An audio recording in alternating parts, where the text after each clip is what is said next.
Baik, sepertinya kita mulai saja karena sudah jamnya jam 10 lebih 5 menit. Jadi selamat pagi Bapak Ibu Civitas Akademika dan juga untuk para tamu undangan dan rekan mahasiswa yang telah hadir pada sesi hari ini. Pada hari ini kita akan melakukan acara berjudul UC Entrepreneurship Culture. Dan perkenalkan sebelumnya nama saya Paulina, saya dosen VCD di UC ini, dan saya yang akan menjadi host pada hari ini. Nah, acara pada hari ini adalah acara pertukaran budaya kampus sebagai salah satu bagian dari program Permata Sakti, yaitu program yang diselenggarakan oleh Direktorat Jenderal Pembelajaran dan Kemahasiswaan Kementerian Riset Teknologi dan Pendidikan Tinggi. Program ini dimaksudkan untuk memberikan kesempatan kepada para mahasiswa di seluruh tanah air untuk mengikuti perkuliahan yang relevan di perguruan tinggi lainnya di seluruh wilayah Nusantara. Pada kesempatan hari ini, UC akan memperkenalkan budaya entrepreneurship kepada para mahasiswa dari universitas lain yang mengikuti program Permata di UC ini. Adapun sesi acara pada hari ini terbagi menjadi 3 bagian utama, yaitu sambutan dari Wakil Rektor, Dekan, dan Kepala Jurusan UC, sharing alumni VCD UC, dan sharing mahasiswa Trisakti yang telah mengikuti program Permata Sakti di UC. Sebelum acara dimulai, mari kita nyanyikan lagu Indonesia Raya diikuti dengan himne UC.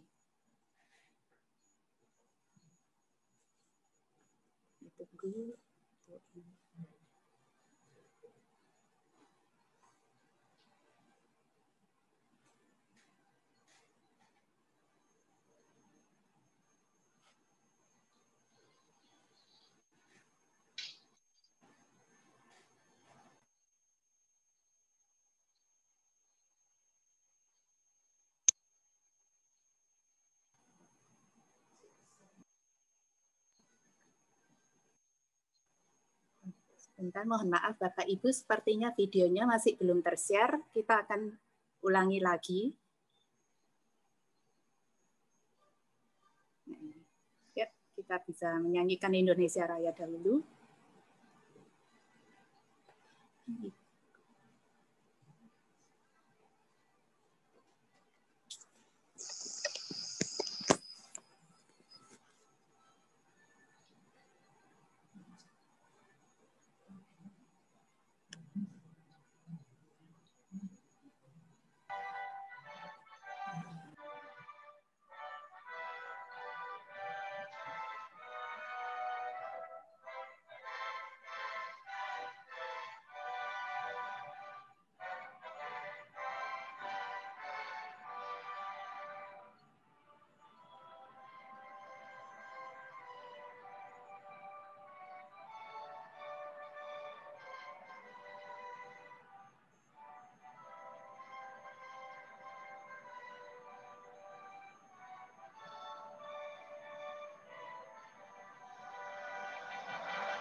Sekian lagu dari Indonesia Raya. Kita akan masuk ke himne UC.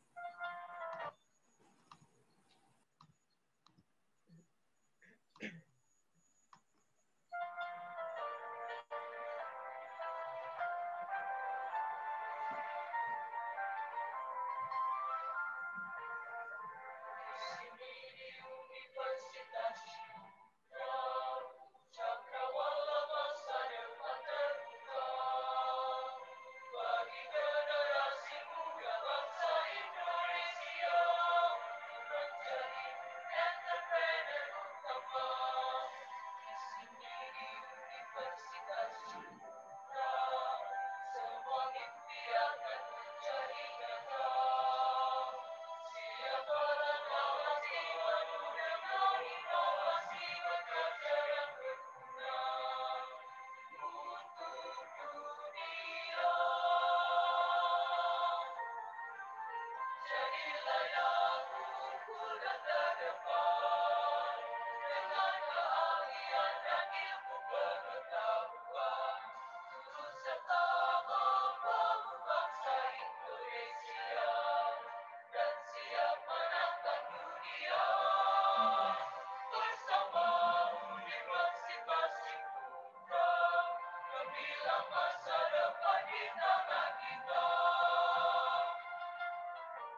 Baik, terima kasih Pak Randy untuk bantuannya.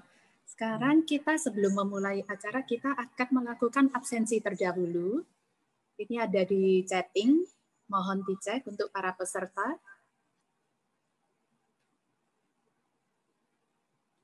Jadi link presensinya bit.ly/21nov2020.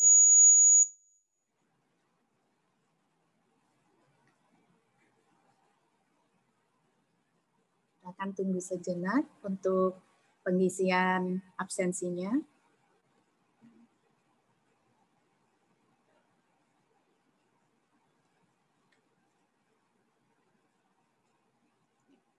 Oke, saya kira mungkin sudah cukup. Untuk bagi yang baru join, kalau misalnya masih tadi ada belum sempat mengisi presensi, bisa lihat di bagian chat yang dikirimkan oleh Ruth. Nanti bisa diisi. Nah, kita akan lanjut ke bagian selanjutnya, yaitu doa pembukaan yang akan dipimpin oleh Pak Randy. Saya persilakan Pak Randy untuk memulai pimpinan doanya.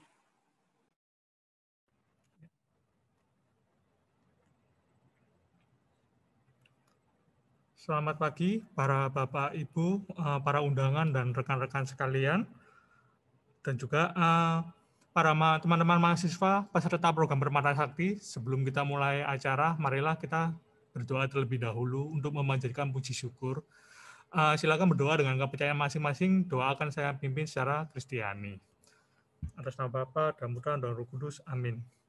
Allah Bapa yang Maha Baik dan Pengampun, pada kesempatan pada pagi hari ini, kami ingin mengucapkan puji syukur atas segala rahmat dan berkat-Mu yang telah Kamu berikan kepada kami, sehingga kami bisa melanjutkan kehidupan kami pada hari ini dan juga bisa mengikuti acara pada hari ini. Berkatilah semua yang terlibat pada acara ini ya Bapa, agar acara ini bisa berjalan dengan baik dan benar, dan juga acara ini bisa mampu memberikan sesuatu yang berguna dalam kehidupan kami semua. Dalam nama-Mu Tuhan kami berdoa. Amin. Atas nama Bapa dan Putra dan Roh Kudus. Amin. Baik, terima kasih banyak Pak Randy. Untuk selanjutnya adalah sambutan dari Profesor Jenny Setiawan. Ya, kami persilakan Profesor Jenny Lukito Setiawan untuk memberikan kata sambutan sebagai Wakil Rektor Akademik UC. Baik, selamat pagi semuanya, rekan-rekan sekalian. Halo. Selamat pagi, Bapak Ibu. Saya kepengen sekali menyapa. Ya, selamat pagi. Saya ingin sekali menyapa kita semua. Bolehkah teman-teman, kalau tidak ada halangan, bolehkah menyalakan videonya supaya saya bisa lihat wajah-wajah segernya teman-teman semua? Bolehkah saya melihatnya, teman-teman? Ya, luar biasa, ini membuat suasana lebih hidup ya. Saya senang sekali kita bisa melihat wajah segernya teman-teman. Selamat datang Bapak dan Ibu sekalian dari berbagai universitas ini ya, teman-teman ya, dan juga banyak mahasiswa juga terlibat di sini. Thank you sudah join di acara pada hari ini. Luar biasa, senang sekali. Beragam sekali ini wajahnya, seru wajahnya ini ceria-ceria semua ya. Baik, pada hari ini saya juga mengucapkan terima kasih pada Bapak Ibu maupun terutama bagi rekan-rekan mahasiswa yang sudah join dalam acara Permata Sakti gitu ya. Jadi tuker-tukeran gitu. Perkenalkan saya Jenny, saya dosen juga, background saya psikologi teman-teman ya. Jadi nanti saya nyinggung sedikit tentang psikologi boleh ya teman-teman ya, jangan terlalu serius teman-teman. Oke, kalau dari teori psikologi, tahapan perkembangannya rekan-rekan mahasiswa ini masa-masa mencari pasangan hidup. Nah, ini mungkin teman-teman mulai bingung. Ini acara Permata Sakti kok jadi acara mencari pasangan hidup gitu ya. Lah saya kepengennya itu begini rekan-rekan. Permata Sakti itu jalan bukan hanya kita mendapatkan ilmu pengetahuan gitu ya, tapi memperluas pergaulan kita. Betul ya rekan-rekan, suaranya mana dong? Pak Hendra sama senyum-senyum aja. Pak Hendra suaranya boleh dinyalain, Pak Hendra. Ini Bu. Setuju ya teman-teman ya. Jadi mumpung ada Permata Sakti, mumpung juga sekarang masih online ya, mudah sekali kita bisa memperluas pergaulan kita. Oke? Jadi jangan off cam terus teman-teman. Nggak kelihatan wajahnya gitu ya. Betul ya Bu Eliati ya?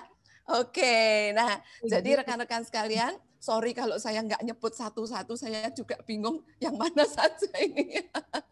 Baik, jadi ini kesempatan kita untuk bisa memperluas bukan hanya ilmu pengetahuan, kompetensi, tapi juga kehidupan sosial kita. Dan terutama bagi rekan-rekan mahasiswa, ini kesempatan loh untuk memperluas rekan-rekan sosial kita ya, teman-teman kita. Siapa tahu ada yang juga bisa berlanjut di luar Permata Sakti. Luar biasa ya.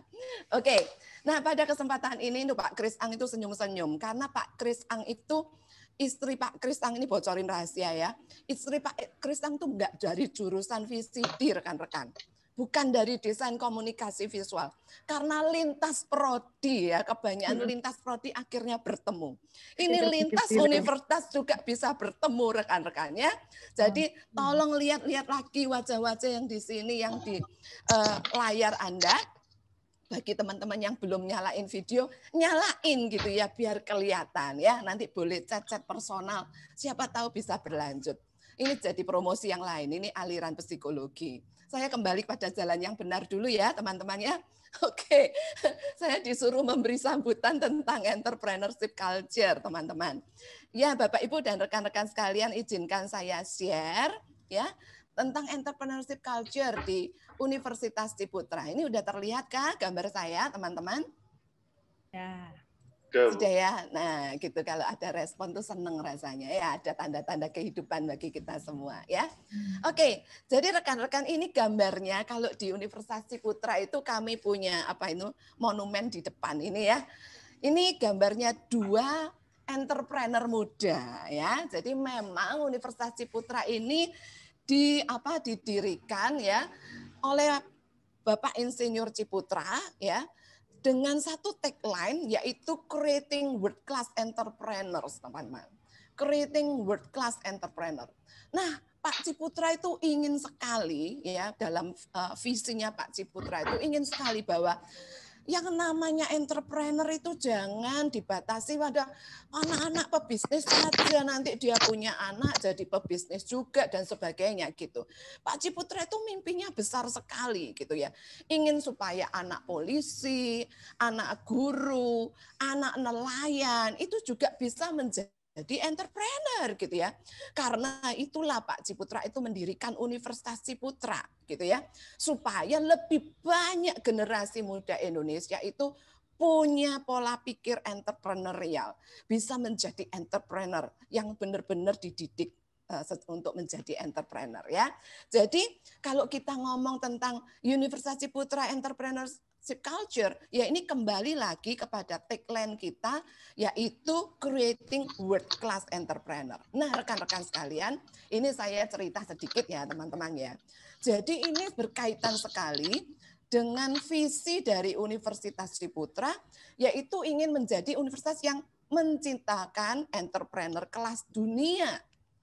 Entrepreneur kelas dunia yang punya karakter IPE, kita sebutnya value-nya adalah IPE, integritas, profesionalisme, dan entrepreneurship. Nanti saya jelaskan teman-teman.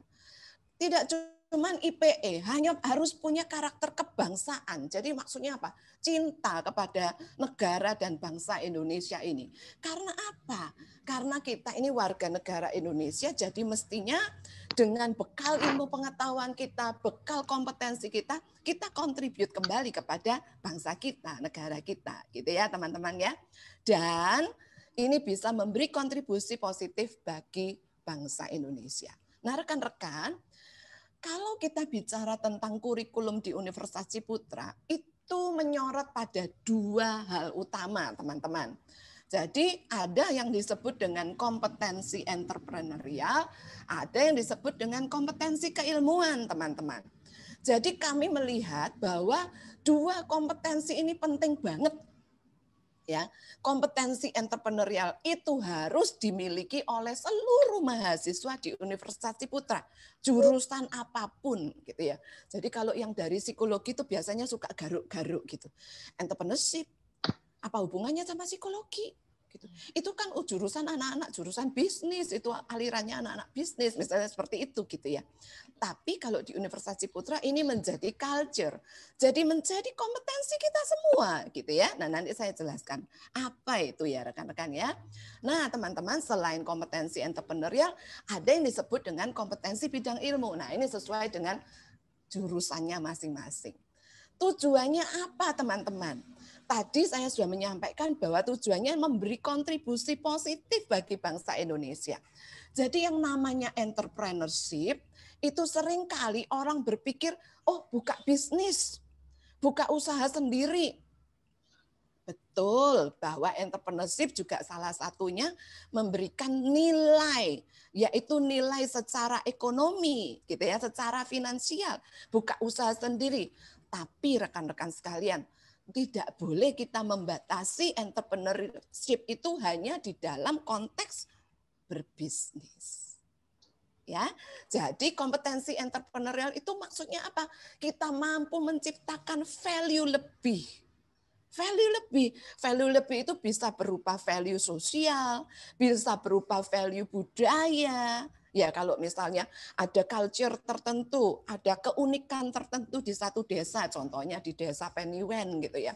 Nah, bagaimana membuat ini membuat ini terangkat gitu ya, sehingga orang melihat value dari desa ini gitu. Dan bahkan kita menciptakan value lebih bagi desa ini, misalnya seperti itu.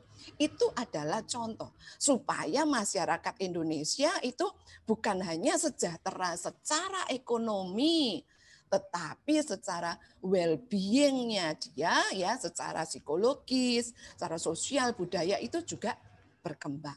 Paham ya teman-teman ya? Jadi itulah budaya kita di Universitas Ciputra dengan kompetensi entrepreneurial dan kompetensi bidang ilmu, maka diharapkan mahasiswa Universitas Ciputra nantinya bisa menciptakan Ventura. Tapi barangkali ada sebagian dari kita, misalnya anak-anak jurusan psikologi itu banyak yang, oh saya tidak tertarik bisnis Bu, tapi saya membangun satu komunitas sosial yang bisa membuat anak-anak jalanan itu tertolong misalnya. Saya ingin menolong supaya banyak keluarga-keluarga di Indonesia menjadi lebih sejahtera. Oh boleh, itu justru bagus, menciptakan nilai tambah juga ya. Itu akan belajar dari mata kuliah yang ada di Universitas Ciputra yang syarat dengan value added, memberikan value added ya teman-teman itu. Nah rekan-rekan sekalian, jadi kompetensi entrepreneurial jangan dibatasi hanya dalam konteks bisnis. Tetapi kalau bisa disarikan menjadi 7 hal ini, ada moral integrity, ada high sense of achievement, nggak boleh puas cuman ini saja gitu ya. Tapi selalu bisa diapakan lagi. Masyarakat Indonesia ini sudah baik dalam hal A, bisa diapakan lagi gitu ya misalnya ya. Ada high sense of achievement. Terus kita terus ada lifelong learning, keinginan untuk mengembangkan diri sepanjang hayat. Kalau misalkan nanti ada sharing dari alumni ya, nah ini sudah belajar entrepreneurship, punya entrepreneurship mindset. Gimana terus mengembangkan diri, bagaimana terus bernetworking, ini salah satunya. Bagaimana menciptakan opportunity creation, menciptakan kesempatan-kesempatan baru untuk bisa mengembangkan usaha atau mengembangkan masyarakat lebih jauh lagi gitu ya. Dan juga ada kompetensi kreativitas dan innovation, dan tidak lupa ada kompetensi dalam hal calculated risk taking ya. Jadi dirangkum itu kompetensi entrepreneurialnya itu jadi 7 kompetensi utama ini. Nanti di dalam prodi masing-masing itu ada kompetensi bidang ilmu ya teman-teman ya. Jadi jangan dibatasi cuman bisnis, tetapi juga mendatangkan value lebih. Nah teman-teman, kalau di Universitas Ciputra saya gambarkan ini selain mata kuliah di prodinya masing-masing sesuai bidang keilmuannya teman-teman, ini ada mata kuliah wajib tapi di level universitas ya teman-teman ya. Ini di luar mata kuliah umum kayak apa itu bahasa Indonesia, kewarganegaraan, ini beda ya. Ada mata kuliah entrepreneurship di semester 1. Jadi semua warga mahasiswa Universitas Ciputra ini ada yang namanya mata kuliah entrepreneurship esensial. Nah, ini penting banget teman-teman. Disinilah kita belajar bagaimana punya pola pikir entrepreneurial. Selalu mikir, siapa yang menjadi pengguna dari jasa saya atau produk saya? Siapa yang akan memakai ini? Apa kebutuhan mereka? Apa yang bisa aku lakukan untuk mereka? Selalu berpikirnya seperti itu. Jadi ilmu bukan hanya untuk diri sendiri, tetapi selalu dipikirkan untuk orang lain juga, gitu ya. Nah, kemudian ada etika dan ada menjadi Indonesia. Yang menarik teman-teman sekalian, ada mata kuliah pilihan, rekan-rekan ya, ada mata kuliah pilihan tingkat universitas yang terdiri dari beberapa klaster. Nah, teman-teman kalau lihat di sini ada entrepreneurship, ada creative event management, inovatif multimedia, corporate entrepreneurship, digital marketing, dan lifestyle wellness dan leisure. Yang menarik teman-teman adalah setiap mata kuliah ini, setiap klaster ini terdiri dari 3 mata kuliah teman-teman. Setiap klaster ini terdiri dari 3 mata kuliah. Dan menariknya adalah ini mata kuliahnya lintas bidang ilmu. Ya, jadi teman-teman percayalah bahwa ketika kita keluar nanti, ketika kita lulus, menyelesaikan masalah di masyarakat, masalah real, nggak cukup cuman bidang ilmu kita saja. Saya Jenny dari psikologi, nggak cukup menyelesaikan masalah hanya bidang ilmu psikologi saja. Teman-teman dari VCD nggak cukup juga hanya VCD saja. Karena itu perlu memahami juga apa itu kompetensi-kompetensi yang lain, lintas bidang ilmu. Nah, jadi ada kesempatan loh teman-teman. Kalau kalian tertarik juga bisa, ada cluster entrepreneurship, cluster ini entrepreneurship yang ini, yang bawah ini, berbeda, ini lebih advance daripada yang entrepreneurship yang di semester 1. Ya. Kemudian ada creative event management, ini teman-teman contohnya ya, ada corporate entrepreneurship terdiri dari 3 mata kuliah ini, creative event management ada 3 mata kuliah ini, ya. Kemudian juga digital marketing terdiri dari 3 mata kuliah dan entrepreneurship, inovatif multimedia dan lifestyle wellness dan leisure. Dan yang menariknya adalah ini lintas disiplin ilmu, terintegrasi satu dengan yang lain. Ya, teman-teman ya.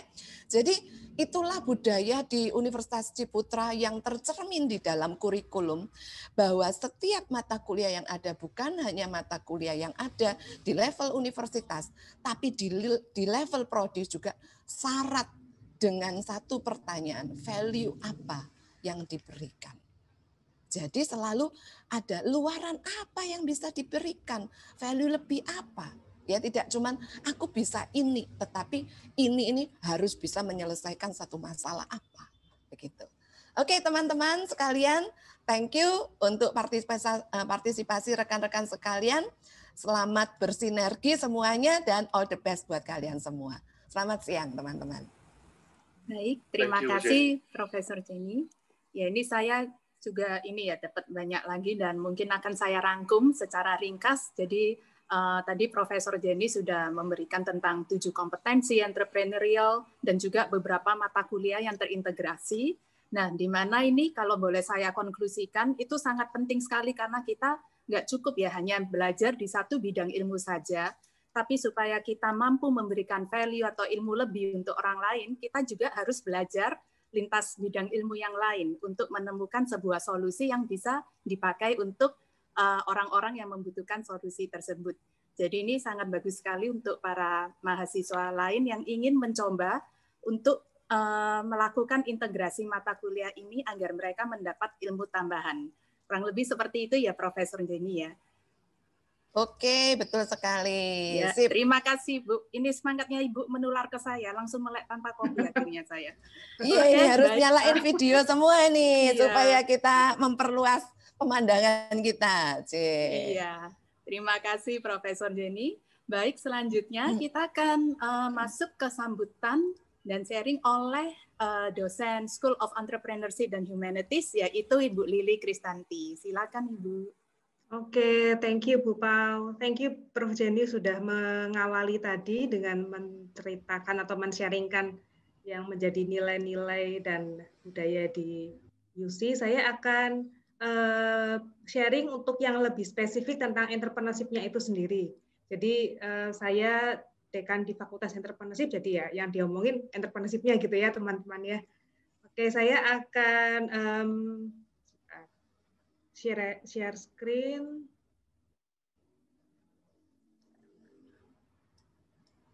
Semuanya sudah bisa lihat ya? Jelas ya? Sudah bisa ya. Oke. Ya, saya mau mulai dengan menampilkan beberapa bisnis dari alumni-alumni kami gitu ya, yang mereka melakukan proyeknya itu di waktu mereka kuliah di UC ini. Ini beragam ya, dari yang awal sampai yang belakang. Ini nanti di sini ada Kak Rachel nih ya, Kak Rachel yang angkatan 2006 kalau nggak salah ya Rachel ya, atau 2007 saya lupa deh gitu ya. Tapi dulu juga belajar tentang entrepreneurship juga gitu ya. Nah kalau yang ini yang Peko Susin yang sudah cukup besar dan udah punya banyak outlet gitu ya, sampai di beberapa kota juga. Saya sekitar 25 kota kayak gitu ya, mereka sudah berkembang. Ini dari IBM, jadi Business Management 2007. Kemudian ini juga ada yang satu angkatan tapi bisnisnya berbeda. Ini ekspor ya, ekspor untuk tanaman gitu ya, dan herbal juga, itu kita bisa lihat di sini, rumput laut juga. Jadi biasa kalau sudah punya satu bisnis terus nanti nyobain yang lain-lain gitu ya, buka yang lain gitu. Biasanya kalau di UC seperti itu tuh, nanti buka yang lain-lain. Nah kalau yang ini dari interior arsitektur teman-teman.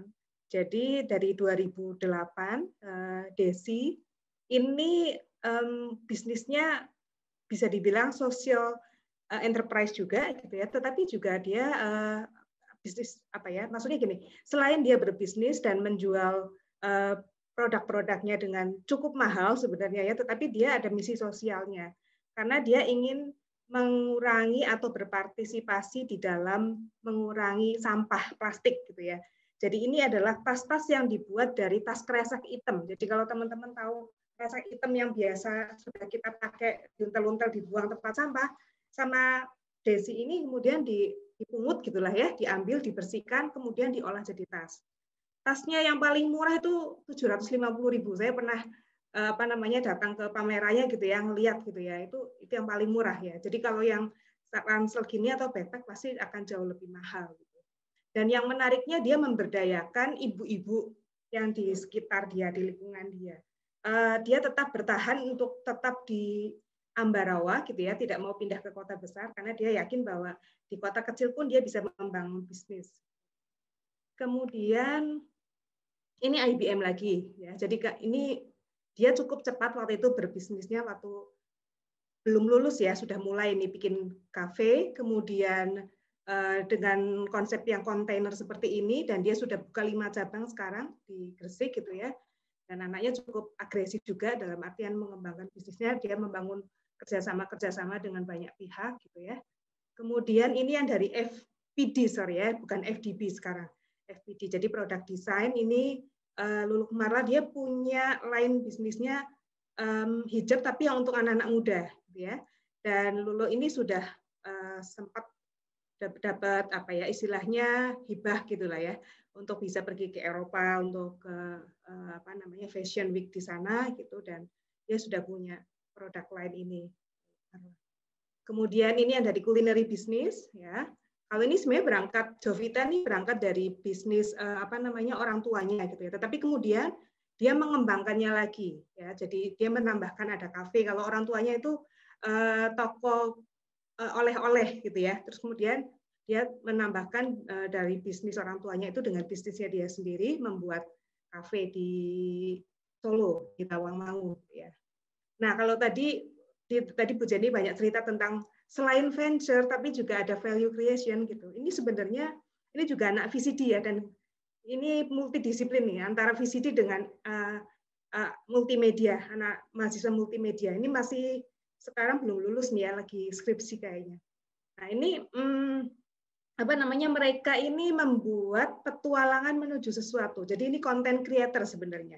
Content creator mainnya di IG gitu ya. Yang menarik adalah mereka bicara tentang kesehatan mental atau mental health awareness gitu ya. Jadi mereka berusaha membangkitkan mental health itu gitu. Dan itu sebenarnya berdasarkan pengalaman-pengalaman mereka. Jadi dalam menghadapi pergumulan-pergumulan seperti apa. Terus mereka merasa bahwa penting nih anak-anak muda itu sekarang untuk bisa dapat istilahnya tempat curhat kayak gitulah ya, atau misalnya dapat ya seperti ini lewat Instagram seperti ini, banyak hal-hal yang mereka bicarakan gitu ya melalui gambar-gambar yang sangat menarik ya, konten-konten yang sangat menarik. Dan kalau saya dengar ceritanya ya banyak yang merasa berterima kasih karena ada yang mau bunuh diri lah apa, terus setelah ini disadarkan dan sebagainya gitu ya. Jadi ini sesuatu yang valuable sekali gitu ya, untuk yang project ini.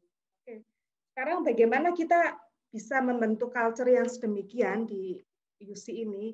Ini saya hanya sekilas saja teman-teman. Jadi kalau di UC ini kan ada 8 semester ya. Ini kita semua mahasiswa semua di semester 1 wajib mendapatkan mata kuliah entrepreneurship. Tadi sudah disebutkan juga oleh Bu Jenny gitu ya di semester 1. Jadi kita ingin membangun dasarnya, mindset-nya gitu ya. Jadi semacam matrikulasi juga sebenarnya, kan datang dari berbagai macam daerah, dari berbagai macam kota gitu ya. Dan dari berbagai macam latar belakang keluarga juga. Akhirnya dikumpulkan di entrepreneurship 1, kita bangun mindset-nya gitu ya. Kemudian setelah itu nanti di semester 2 dan 3, ini yang sebelah kiri yang jurusan bisnis ya. Kalau yang jurusan bisnis itu udah paten dari semester 1 sampai semester 7 wajib mata kuliah entrepreneurship harus diambil terus gitu ya.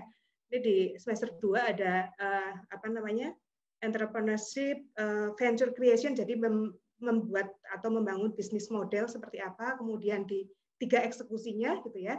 Kemudian 4, 5, 6 itu udah yang levelnya global. Jadi ada inovasinya, ada globalnya gitu ya.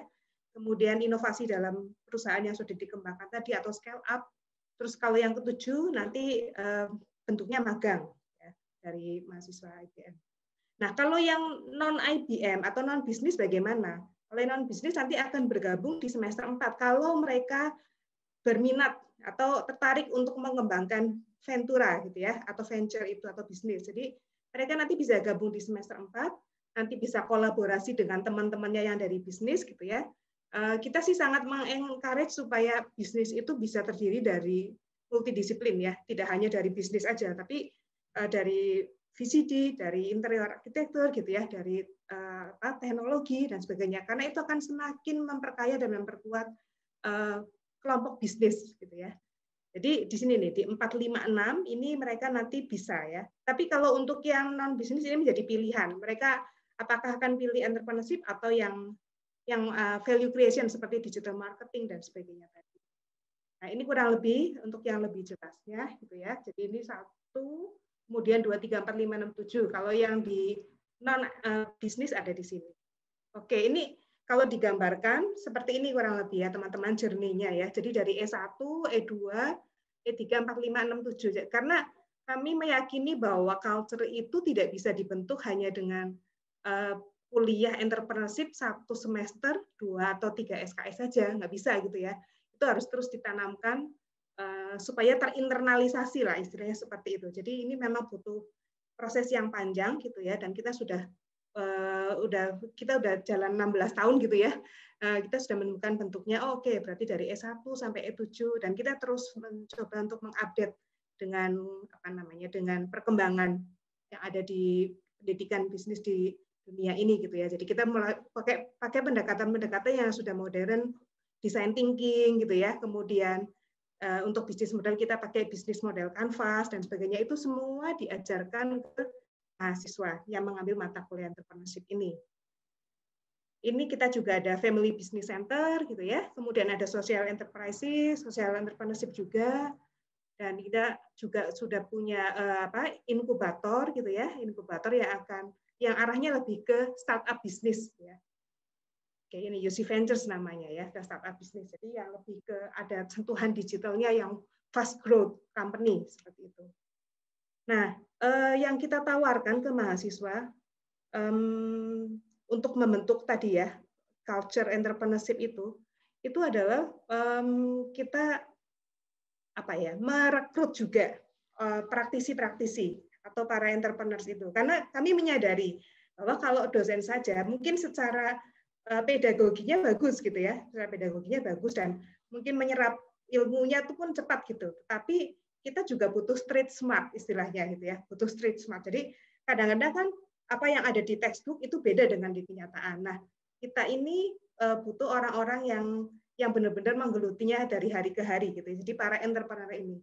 Nah, kami merekrut mereka jadi satu kelas. Kalau di dalam mata kuliah entrepreneurship itu satu kelas ada 2 dosennya, teman-teman. Yang satu adalah dosen internal gitu ya.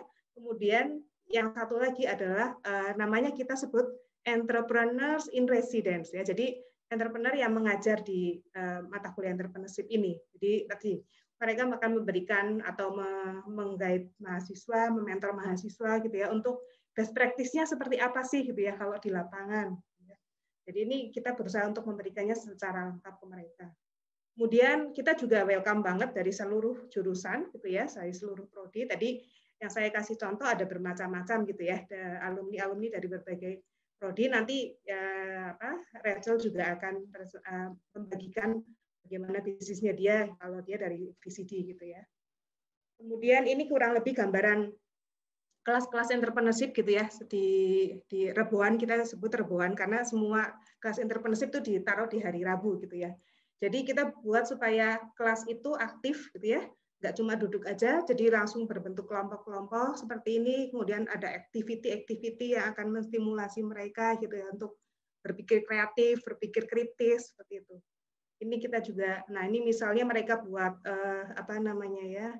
buat market research misalnya seperti itu ya, terus mereka presentasi, kemudian bisnis modelnya seperti apa gitu. Jadi mereka akan dapat tugas-tugas, misalnya tadi analisis pasar kalian itu sekarang kalau kalian punya bisnis fashion misalnya, sekarang trennya seperti apa gitu ya, potensinya seperti apa, terus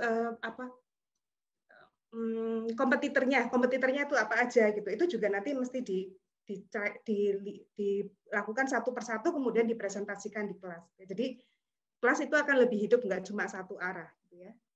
Nah ini saya kasih contoh beberapa untuk yang mata kuliah dari E1 sampai E6 nanti ya.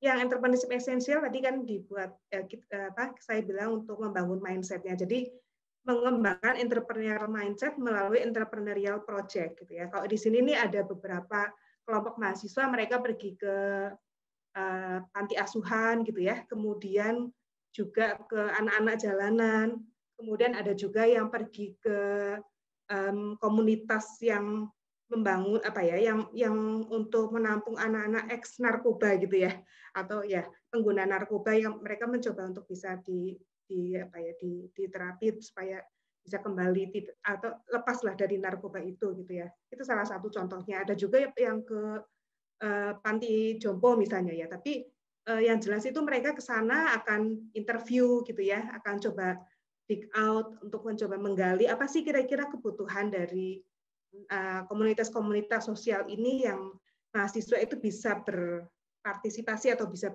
berkontribusi gitu ya dengan program-program mereka. Itu yang di entrepreneurship essentials. Nah, kemudian kalau yang sudah masuk di E2 gitu ya, ini namanya entrepreneur venture creation ya, mereka mulai nih berkelompok ya. Berkelompok terus mereka pikirkan mereka akan mau berbisnis apa gitu ya. Mereka akan mencari tahu bisnis model yang tepat buat produk mereka apa gitu ya. Ini bisa produk barang ataupun jasa ya, karena produk kan ada 2 macam, bisa barang maupun jasa. Jadi mereka akan mendesain ini. Jadi tadi dengan melihat pasar seperti apa, pendekatannya selalu ke customer gitu ya. Sebenarnya sih apa sih masalah yang dihadapi oleh customer gitu ya. Kemudian dari masalah itu kira-kira ada opportunity apa nih yang kita bisa ambil untuk menjawab permasalahan dari customer tersebut. Pendekatan design thinking kan seperti itu ya. Jadi customer oriented gitu ya. Jadi orientasinya itu selalu ke customer. Bukan misalnya saya sudah punya produk, saya sukanya jualan saya sukanya jualan makanan gitu ya. Saya nggak mau tahu nih customer-nya suka atau enggak gitu, nggak bisa gitu ya. Jadi kita harus belajar berangkatnya dari customer. Kemudian nanti kalau punya produk pun kita akan validasi istilahnya. Makanya kalau di sini juga validasinya langsung di pasar gitu ya. Kalau misalnya ada yang bertanya lab entrepreneurship di mana? Entrepreneurship itu di mana-mana gitu ya. Di luar kampus juga gitu. Di kampus itu di kantin gitu ya. Tapi kalau di luar kampus bisa di mall. Kalau mereka mau buka gitu ya, buka outlet dan sebagainya, ikut pameran dan sebagainya, itu adalah tempat mereka untuk memvalidasi itu apa ya? Mengecek benar nggak sih produk mereka disukai oleh customer. Nah, ini adalah yang di semester 3. Jadi semester 2 mereka sudah membuat bisnis modelnya, gitu ya. Di semester 3 mereka eksekusikan, ya, dieksekusi dengan didampingi oleh tadi fasilitator, gitu ya. Mereka cobakan ke customer, masyarakat seperti apa, feedbacknya seperti apa, perlu diperbaiki apanya, seperti itu ya, rasanya, harganya, packagingnya, dan sebagainya. Nah ini contohnya nih mereka ikut pameran ya di mall. Oh ini kalau ini jasa tukangku, ini mahasiswa IBM yang dia membuat apa ya semacam jasa kalau orang mau kalau mau butuh tukang, ini dulu sebelum ada Gojek, GoService apa ya, saya lupa. Jadi kalau sekarang kan Gojek sudah ada ya. Kalau misalnya mau butuh tukang seperti itu lewat Gojek bisa. Nah, ini sebelum ada Gojek mereka sudah buat ini gitu. Dan apa namanya? Cukup konsisten sampai lulus juga masih berjalan gitu ya. Yang Gojek malah setahu saya sudah tutup ya kalau yang Gojek selama pandemi maksudnya. Tapi mungkin nanti akan buka lagi. Kemudian, nah ini yang 456, ini sudah orientasinya global atau internasional. Jadi di semester 4 ini mereka sudah diminta untuk membuat inovasi dari produk mereka yang sudah dibuat dan dieksekusikan atau dijual di semester 3. Mereka diminta untuk membuat inovasinya dari produk tersebut, apalagi nih yang bisa diinovasikan. Dan sebisa mungkin itu bisa memenuhi standar yang internasional. Standar internasional itu bukan berarti harus diekspor gitu ya teman-teman. Tapi misalnya gini, saya punya produk sabun misalnya ya. Nah, saya misalnya bisa membuat sabun ini diterima di chain hotel gitu ya, atau misalnya saya buat sambelnya itu bisa dipasarkan di chain supermarket seperti itu ya, atau restoran gitu yang sudah punya beberapa cabang, itu kita sudah anggap itu udah dia mempunyai standar yang tinggi gitu lah ya, karena itu tadi sudah diterima, itu kan salah satu bentuk dari validasinya. Ya. Jadi yang di 4 seperti itu, yang di 5 juga itu semakin diperbaiki lagi. Di 5 itu nanti mereka malah kesempatan punya bisa untuk ikut eksibisi internasional atau expo internasional. Karena kami menyediakan setiap tahunnya itu kita ngikutin gitu ya, ada Trade Expo, kemudian Inakraf, ada Sayol Interfood gitu ya. Jadi kalau yang TI ini untuk semua jenis produk gitu ya. Kalau yang Inakraf ini yang mungkin teman-teman tahu ya karena di Jakarta gitu ya. Kalau Inakraf ini berarti yang handicraft gitu ya. Kemudian kalau yang Sayol Interfood ini berarti yang industri makanan. Jadi mahasiswa yang bisnisnya industri makanan kita encourage, ya, kita seleksi yang bagus-bagus kemudian diikutkan ke pameran. Untuk biayanya ditanggung oleh UC dalam artian booth-nya gitu ya, sewa booth-nya, tapi siswa juga harus mengeluarkan uang juga untuk akomodasi, transportasi dan kemudian produknya mereka sendiri. Jadi patungan lah istilahnya gitu lah ya. Tapi kalau untuk booth-nya dari universitas yang akan memprovide. Nah, yang di 6 itu nanti ada implementasi lagi. Jadi dari 5 ini nanti kan mereka buat pameran ya, ikut pameran. Nah, dari pameran-pameran itu nanti kan mereka akan dapat buyer, misalnya seperti itu. Nah, kalau misalnya ada buyer, itu berarti kan mereka harus meningkatkan kapasitas mereka. Pas di awal-awal ini mungkin kapasitasnya masih yang sedikit-sedikit gitu ya, karena masih coba-coba. Tapi ternyata kalau di semester 5 itu mereka bersambut produknya, maka di semester 6 mereka harus memikirkan nih, bagaimana men-scale up bisnis mereka itu, gitu ya. Men-scaling up bisnis mereka supaya bisa memenuhi permintaan internasional juga gitu. Ya, saya nggak bilang bahwa semua yang ikut di sini otomatis berhasil gitu, enggak gitu ya. Tapi paling tidak ini memberikan kesempatan yang sangat baik untuk mahasiswa yang ikut di Expo Internasional ini untuk bisa ketemu sama buyer internasional gitu ya.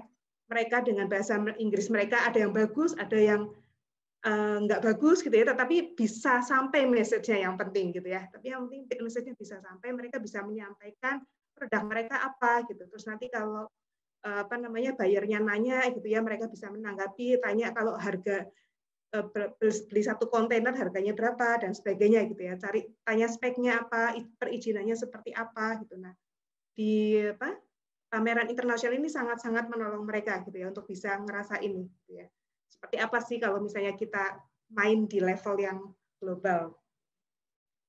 Nah, ini adalah beberapa support kami gitu ya untuk mahasiswa yang di 456 gitu. Jadi ada akselerasi itu percepatan, ada inkubator, ya inkubasinya seperti apa nih, join atau visit international exhibition, terus ada kompetisi-kompetisi yang kita ikuti juga, terus ada cross mentoring gitu ya, cross mentoring. Jadi misalnya tadi yang VCD tadi yang petualangan menuju sesuatu gitu, memang mereka dibimbingnya oleh dosen-dosen yang menguasai grafis misalnya atau content creator, tapi bisa juga nanti ada satu saat mereka bisa cross mentoring ke dosen psikologi ya, karena ini juga ilmunya kan atau kontennya terkait dengan psikologi. Jadi kita menyediakan juga mentor dari cross disiplin ilmu. Nah, ini Inacraft 2019 ya yang kita ikuti. Ini pesertanya juga macam-macam dari yang prodi bisnis, ada yang dari interior arsitektur, dari VCD juga ada, dari fashion juga banyak gitu ya. Kemudian ini yang Trade Expo Indonesia ya, di 2019. Kalau yang tahun ini semuanya bentuknya virtual ya. Trade Expo-nya virtual juga. Jadi kita nggak bisa punya dokumentasi yang cantik seperti ini gitu ya. Kalau yang Sayol Interfood itu mereka dipospon sampai tahun depan. Ini adalah beberapa produk-produk yang berhasil dibawa ke pameran gitu ya. Ada 2 yang masuk ke lomba dan masuk ke 5 besar, 1 yang menang ya. Jadi ada ini godong hijau yang sebelah kanan atas ini pemenang dari inovasi produk ya nomor 1. Jadi mereka kompetisinya dengan perusahaan-perusahaan gitu ya yang sudah established kayak gitu. Tapi ini mahasiswa kami berhasil mendapatkan juara 1 gitu ya, gold medal untuk yang produk inovasi. Jadi mereka produknya itu adalah membuat nasi bungkus yang di frozen ya. Tapi nasi bungkusnya itu yang khas dari tiap beberapa daerah. Jadi mereka buat semacam paket itu ada misalnya ada 3 nasi bungkus gitu ya. Nah, nasi bungkusnya dari Jawa Tengah, Jawa Timur gitu ya, atau dari mana lagi gitu, dari Bali misalnya, terus itu di frozen, itu nilai budayanya kuat gitu, kemudian itu lokal kontennya juga sangat kuat dan itu mengenalkan budaya tadi gitu ya, atau makanan tradisional Indonesia itu ke luar juga dengan cara apa? Dengan tadi membuat packaging yang bisa awet ya. Kalau misalnya kita tahu nasi bungkus kan paling tahan berapa jam gitu ya. Tetapi dengan di frozen, jadi nanti dia tinggal diangetin aja di microwave itu, dia sudah enak lagi, udah bisa dimakan. Jadi ini yang membuat mereka bisa menang ya di dalam kompetisi tersebut. Nah, ini waktu mereka menang, ini adalah inkubator kami gitu ya. Ini sudah siap sebenarnya karena furniturnya juga sudah mulai masuk gitu ya sebagian, cuma karena pandemi ini akhirnya di hold dulu ya, kita belum tahu nih kapan bisa buka kampus lagi terus bisa dimanfaatkan untuk coworking space-nya ini.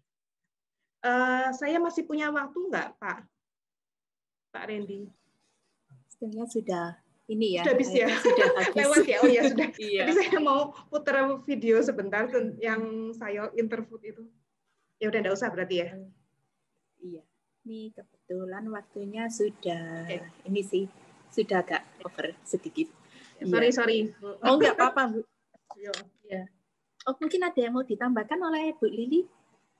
Tadi saya mau putar 3 menit boleh? Oh kalau 3 menit nggak apa-apa deh, bisa kok. Iya. Okay. Saya nggak akan putar semua karena takut juga nanti kalau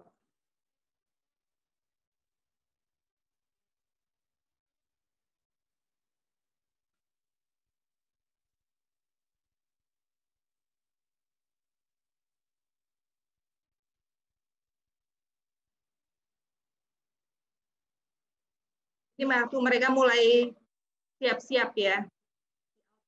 Di booth.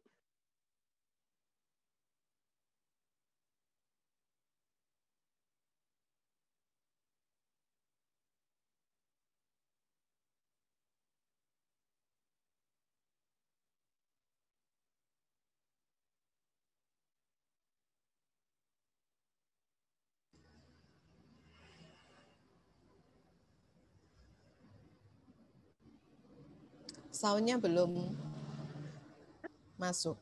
Iya, belum keluar. Sorry, soundnya belum keluar. Iya. Sebentar, Bu. Saya close dulu ya. Kenapa belum keluar ya?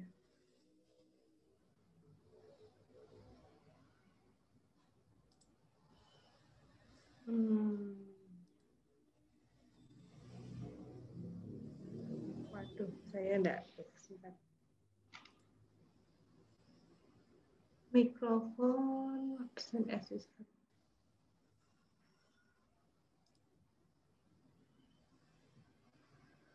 Harusnya sih sudah. Oke lah Bu, nggak bisa ya. Oke, kalau gitu saya stop share aja. Karena kalau nggak keluar suaranya juga percuma. Tapi kurang lebih seperti itulah ya. Jadi ini tahun 2019, jadi tahun lalu waktu kami mengantar beberapa kelompok mahasiswa untuk pergi ke Sayo Interfood untuk ikut pameran di sana, mereka tadi ketemu dengan buyer-buyer asing gitu ya. Terus kemudian beberapa bisa dapat order untuk memasukkan produk mereka ke restoran-restoran seperti itu atau ke toko-toko dan sebagainya. Oke, itu Bu Pau. Terima kasih banyak. Ya, terima kasih. Mungkin tadi yang kalau ada link YouTube mungkin bisa ditaruh di chat, Bu. Jadi kalau ada yang tertarik untuk melihat secara mandiri nanti mereka bisa cek. Ya.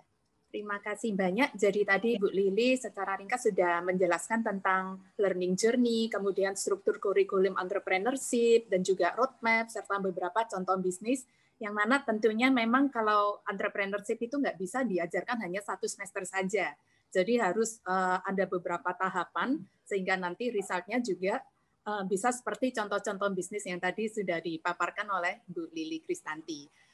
Dan baik, kita akan masuk untuk kesambutan berikutnya oleh Dekan Fakultas Industri Kreatif. Saya persilakan Dr. Astrid untuk memberi kata sambutan.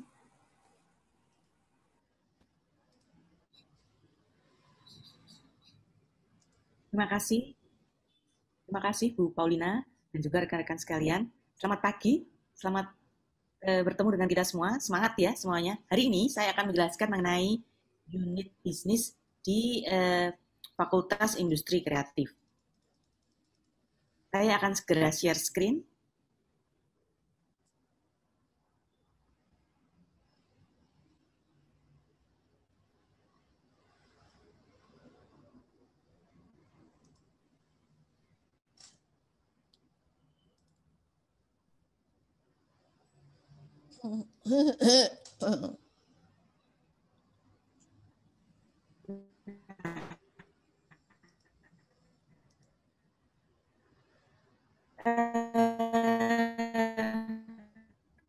Kalau teman-teman Fakultas Industri Kreatif. Nah, di fashion design, architecture, dan yang ketiga fashion product design and business. Nah, selain tadi entrepreneur secara mandiri di Fakultas Entrepreneurship program studi, kami juga nilai tambah pada aktivitas entrepreneurship ini. Fakultas Industri Kreatif terdapat 5 unit bisnis. Nah, ini adalah 5 unit bisnis tersebut. Kami punya bisnis unit yang terkait dengan arsitektur interior, visual communication design, fashion product design, lalu ada creative heritage juga, dan penerbit UC. Kita akan masuk satu persatu ya, Bapak Ibu dan teman-teman sekalian. Yang pertama itu adalah Aksen. Jadi bisnis unit dari arsitektur interior. Di Aksen ini yang dijual di sini adalah produk hasil studio, terus pengembangannya, hasil riset. Jadi di sini tuh baik dosen, mahasiswa, staf, semuanya bisa berkembang bersama dan merupakan channel yang baik bagi mahasiswa untuk mencoba bisnisnya. Nah, ini adalah salah satu media kita, yaitu Instagram, dan juga kami juga mendapat spot yang luar biasa di Ciputra World ya. Lalu ini kita lihat pada saat pameran, kami juga memfasilitasi teman-teman mahasiswa ini untuk pameran. untuk memamerkan produk-produk kursi ataupun yang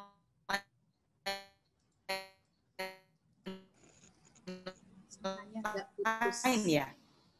Nah, ini adalah business unit yang kedua, yaitu dari Visual Communication Design 502B, namanya. Oh, baik. Mungkin saya akan lebih pelan-pelan ya, teman-teman. Nah, ini untuk 502B. Dan teman-teman, itu bisa kita salurkan di sini. Ini beberapa karya-karya yang sudah, dan ini kalau di unit bisnis ini berbanyak yang kapan hari. Kita masuk ke yang ketiga ya. Bapak, Ibu, dan teman-teman. Ini adalah apa saja. Kita buat produk fashion, terus ada produk konveksi, hasil riset, juga jasa riset kita juga menerima. Nah, ini contoh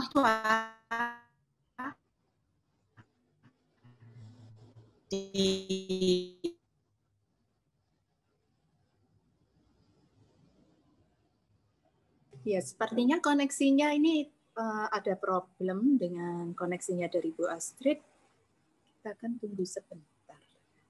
Coba saya kontak. Oh, sudah jalan lagi ya, sudah join.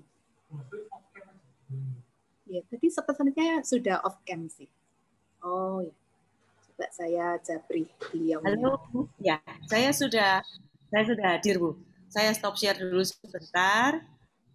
Lalu saya akan share sedikit lagi ya. Bu Astrid off cam aja mungkin dulu, Bu. Soalnya putus-putus suaranya tadi. Oh iya, ini nge-freeze lagi. Sebentar, saya coba japri juga. Oh ada. Masih freeze kah? Masih ini udah. Sudah. Soalnya ini kameranya Bu Astrid sudah nggak nyala kok. Bisa dicoba lagi, mungkin bisa lebih lancar. Baik, ditunggu sebentar ya Bapak Ibu. Baik, Bu.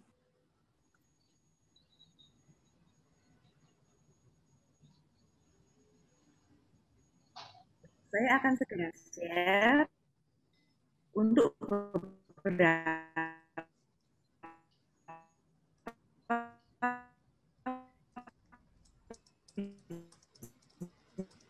budaya kreatif, di mana kami punya beberapa program yang berkaitan dengan budaya. Nah, ini adalah yang terakhir, bisnis unit FIK yang terakhir. Jadi penerbit, kami punya juga penerbit, di mana buku-buku karya mahasiswa dan juga dosen bisa diterbitkan di sini.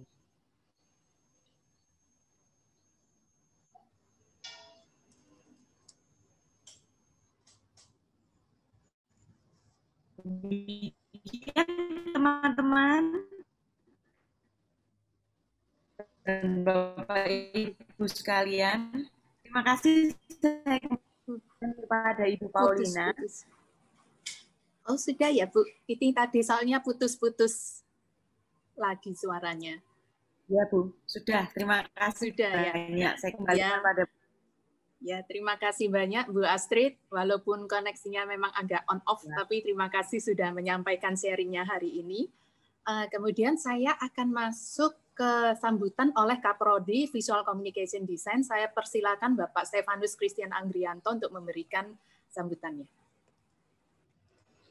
Ya, terima kasih teman-teman sekalian yang sudah hadir di sini, ibu-ibu yang sudah memberikan penjelasan tentang culture UC, dari Bu Jenny, Bu Lili, dan Bu Astrid yang menjelaskan tentang fakultas kita.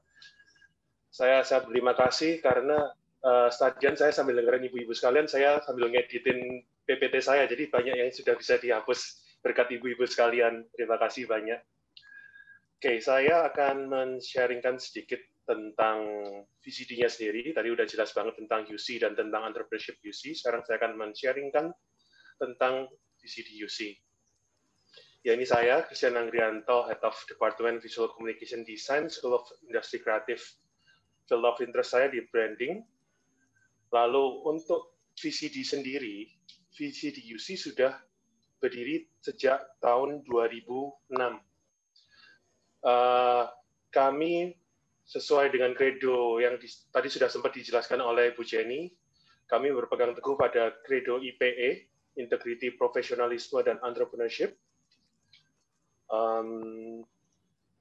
Ini ada... ini. VCD UC berdiri sejak tahun 2006, berarti kan udah sekitar 14 tahun ya teman-teman. Lalu kami melakukan akreditasi pertama kami di tahun 2010 dengan akreditasi B. Akreditasi kedua kami di tahun 2015, kami mendapatkan akreditasi A. Nah, selama 14 tahun perjalanan kami ini, kami sudah melakukan evolusi kurikulum. Kami melakukan evaluasi kurikulum selama setiap 4 tahun sekali. Jadi kurikulum pertama kami di tahun 2006 adalah kurikulum DKV konvensional, ditambahkan dengan nilai-nilai entrepreneurship dari UC. Dengan berjalannya waktu, kami mulai mengadopsi dan merubah kurikulum kami jadi kurikulum creativepreneurship. Jadi selain entrepreneurship yang diajarkan melalui mata kuliah umum di UC, kami juga mengadopsi tentang bagaimana entrepreneurship dengan nilai-nilai DKV.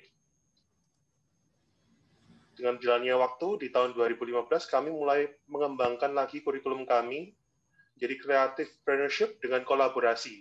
Ini sempat dijelaskan juga oleh Prof. Jenny tadi, bahwa kami membuka diri untuk kolaborasi. Kita melihat bahwa masa depan tidak bisa kita capai kalau kita hanya berpegang pada kemampuan kita sendiri. Kita harus mulai terbuka untuk berkolaborasi, membuka wawasan kita, dan bekerja sama dengan teman-teman dari berbagai cabang ilmu yang lain. Dan di tahun 2018, kurikulum terbaru kami mengadopsi tentang creativepreneurship collaboration, baik dalam kampus sendiri, nasional maupun internasional, dengan tambahan value teknologi. Jadi ini perjalanan singkat kami, mulai dari tahun 2006 sampai 2020 sekarang.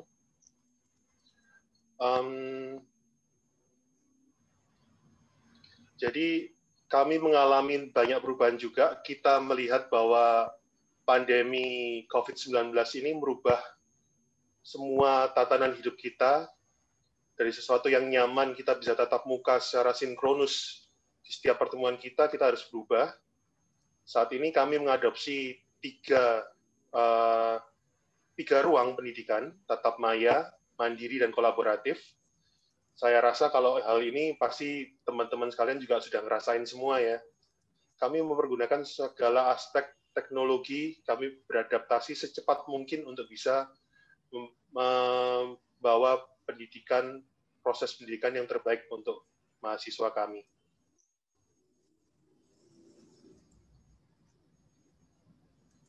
Ini adalah kurikulum yang kami jalankan saat ini, kurikulum 2018, ada 8 semester.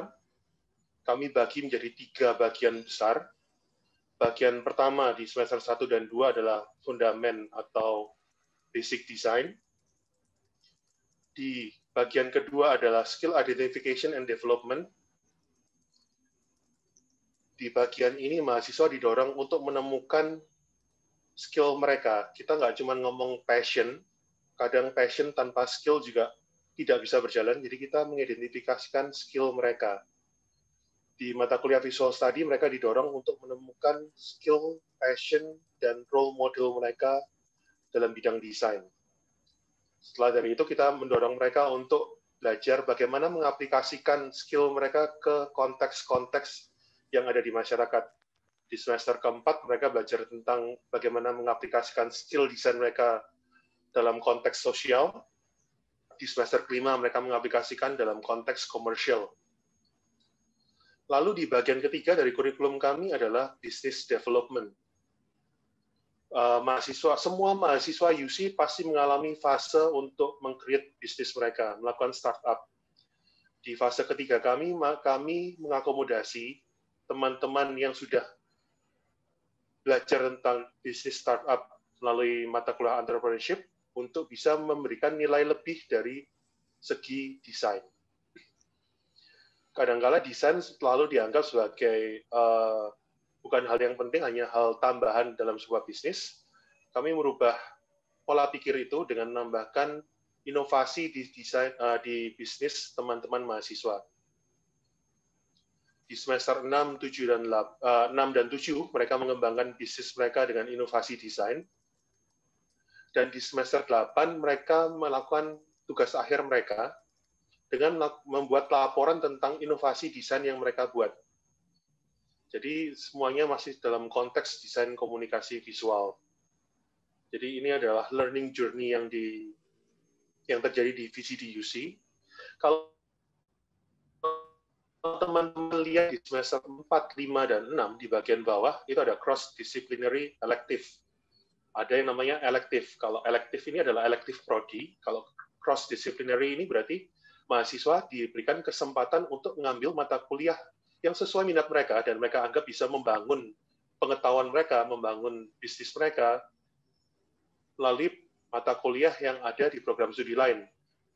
Bu Jenny sempat menyinggung juga tadi, kalau mahasiswa VCD ingin belajar banyak tentang bagaimana memahami customer, tentang customer behavior dari segi psikologinya, mahasiswa VCD bisa ngambil mata kuliah psikologi yang ada di list cross-disciplinary elective. Atau dia ingin belajar lebih banyak tentang accounting, isinya udah jalan, cara desain udah cukup matang. Tapi masalah pembukuan, dia masih lemah banget. Dia bisa ngambil ke mata kuliah di program studi accounting.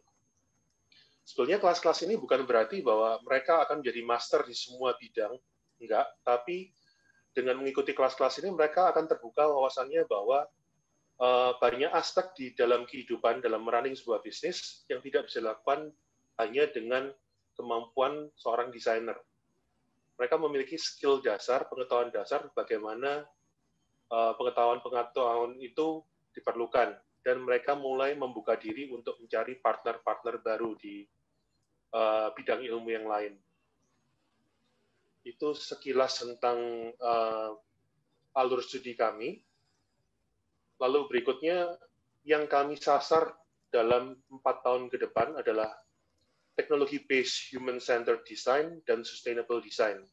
Kami merasa bahwa dua hal ini adalah the next big thing in visual communication design.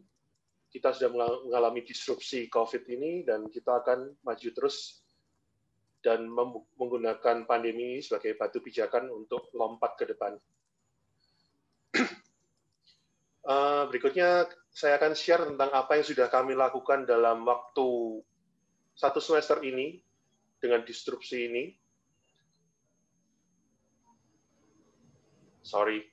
Sebelumnya saya akan jelasin dulu tentang kredit transfer, teman-teman. Jadi ini yang akan kami buka di semester depan. Kalau teman-teman dari kampus Trisakti, kampus Maranatha, atau kampus-kampus lain tertarik untuk join dengan kami, untuk semester depan kami akan membuka Creative Writing, Brand 101, Art and Culture, dan Digital Imaging. Untuk Digital Imaging ini sebetulnya kami khususkan untuk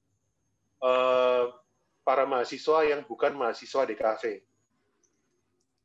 Jangan yang untuk out semester ini yang sedang berjalan saat ini, ada 2 mata kuliah, Brand 101 dan Graphic Design.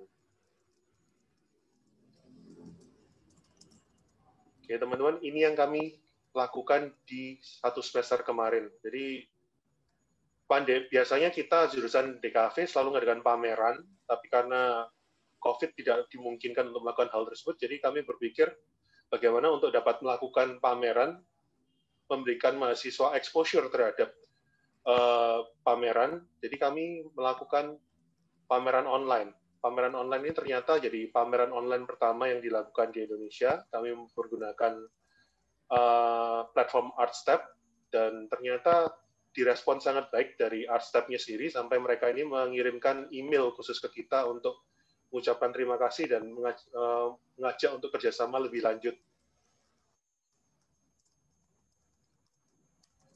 Lalu kami juga teknologi adoption on learning process, kami juga melakukan COIL, kolaborasi pembelajaran jarak jauh dengan Coventry University. Kami melakukan joint project selama 1 bulan. Di sini para mahasiswa bisa berbaur dengan mahasiswa di Coventry. Dosen-dosennya juga bisa saling sharing, memberikan materi perkuliahan. Dan project bareng ini juga dilakukan karena concern kami terhadap isu COVID-19 yang terjadi saat ini. Kami juga melakukan isu adaptation on learning process. Jadi learning process, semua RPS, semua target pembelajaran yang kami lakukan sudah kami susun sebelum pandemi ini, ternyata banyak hal yang menjadi hal yang out of context. Jadi isu-isunya menjadi basi. Oleh karena itu, kami rasa responsif terhadap isu ini adalah hal yang sangat penting. Jadi beberapa mata kuliah kami belokkan goals-nya. Jadi di semester kemarin kami banyak sekali mendapatkan exposure dari media. Karena isu-isu yang kami angkat ini sangat edukatif bagi masyarakat dan memiliki kepedulian sosial. Jadi media sangat tertarik dengan apa yang sudah kita lakukan di VCD UC. Mulai edukasi tentang COVID, lakukan movement-movement dan aktivitas yang menggerakkan kepedulian sosial untuk mengingat saudara-saudara kita yang terpinggirkan selama di pandemi COVID ini. Nah, ini yang menarik juga, selama pandemi kemarin dan langkah yang kami ambil untuk pameran online ternyata menghasilkan sesuatu yang di luar ekspektasi kami. Di sini entrepreneurship skill dan mindset kami diuji. Ternyata dengan ramainya pameran kami secara online, ada sebuah perusahaan namanya Beyond Limits. Beyond Limits ini perusahaan yang berada di Amerika Selatan. Karena melihat pameran kami, perusahaan ini mengkontak PIC ruangan pameran kami untuk mengadakan kerjasama. Jadi melalui pameran online kami itu, kami mendapatkan klien baru untuk bisnis unit kami. Jadi bisnis unit 502B kemarin membentangkan sayap untuk menerima klien internasional, teman-teman sekalian. Jadi kami punya lini bisnis baru. Kami merancangkan ruang pamer online untuk klien-klien yang membutuhkan. Pameran ini sudah berjalan dan di-running oleh 502B. Entrepreneurship skill dan mindset ini tidak hanya untuk prodi maupun dosennya, tapi juga untuk mahasiswanya. Kami mendorong mahasiswa-mahasiswa kami untuk mempunyai skill dan mindset entrepreneurship. Salah satunya dengan mereka memiliki kemampuan untuk mengembangkan diri dan membuka wawasan sehingga mereka bisa jadi public figure atau sosok-sosok yang diakui di masyarakat. Salah satunya adalah yang bisa dilihat di layar teman-teman sekalian. Para mahasiswa kami diundang untuk menjadi pembicara di beberapa event nasional. Salah satunya TEDx, juga ada di event Tokopedia. Ini prestasi yang cukup membanggakan juga. Selain menerima hibah untuk Permata, kami beberapa waktu yang lalu juga mendapatkan hibah Center of Excellence. Kami menjadi salah satu dari 9 kampus yang menerima hibah ini. Jadi hibah Center of Excellence ini kami dijadikan sebagai proyek percontohan untuk Merdeka Belajar. Oke, presentasi saya cukup sekian. Saya sekalian ingin memperkenalkan tim kami di VCD UC. Kami terdiri dari 11 orang dosen, ada 1 laboran dan 1 admin support. Ini adalah full tim kami, teman-teman sekalian. Terima kasih atas waktunya. Waktu saya kembalikan ke Bu Paulina. Baik, terima kasih Pak Kris untuk sharing-nya. Jadi tadi sudah dijabarkan tentang kurikulum VCD, program-program yang berkaitan dengan situasi saat ini, yaitu COVID. Kemudian juga ada sharing tentang program untuk ke depan yang akan dilakukan oleh VCD. Terima kasih banyak. Kemudian kita akan masuk ke sesi sharing alumni. Jadi saya akan memanggil yang pertama, jadi ada 2 orang alumni hari ini yang akan sharing. Yang pertama adalah Rachel Wang, di mana Rachel ini adalah angkatan awal ya 2007, yang berarti udah lulus 9 tahun lalu, dan Rachel sudah bekerja, saat ini bekerja di banyak bidang, yaitu salah satunya fashion, brand consulting, dan ada banyak lagi. Nah, mungkin saya akan mempersilakan Rachel untuk langsung sharing. Ya, pertama-pertama saya mau memperkenalkan diri, nama saya Rachel. Untuk apa aja yang saya kerjakan, ini kan saya share slide. Slide ini adalah profil dari saya. Mungkin bisa di next.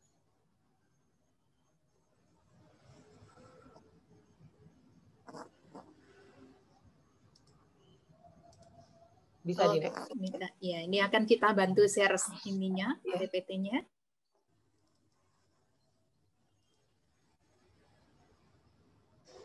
Ya, untuk bisnis yang Rachel kerjakan saat ini namanya adalah Rakel. Rakel ini Rachel bangun sejak masih berkuliah di UC. Jadi yang selalu mementoring adalah Pak Christian sebagai waktu itu kepala jurusan di PCD ya 2007. Lalu berikutnya, apa aja sih Rakel ini yang saya kerjakan? Pertama, waktu di masih kuliah, yang saya kerjakan adalah bidang fashion aja, walaupun waktu itu saya kuliahnya di VCD, Visual Communication Design. Tapi passion saya adalah di dunia fashion. Tidak menutup kemungkinan dari VCD saya bergerak ke dunia fashion. Karena apa? Di VCD juga ada pelajaran sketching dan fotografi dan masih banyak lainnya. Lalu dari situ Rachel terus mengembangkan diri dan mengambil sekolah fashion di luar karena pada saat itu UC masih belum ada jurusan fashion design. Gitu. Lalu next. Ini adalah salah satu profil Rachel yang Rachel share. Ini salah satu event yang waktu itu Rachel ikut dan adakan di JW Marriott Bali di Uluwatu. Waktu itu fashion show bersama beberapa fashion designer nasional di Indonesia juga. Juga diliput beberapa media nasional tanah air, baik media online, media cetak, juga media televisi. Lalu next lagi. Ini salah satu exposure Rachel di media online. Ada di kapanlagi.com, ada di beberapa ya, banyak sekali karena Rachel juga nggak hafal, ada banyak sekali. Next lagi.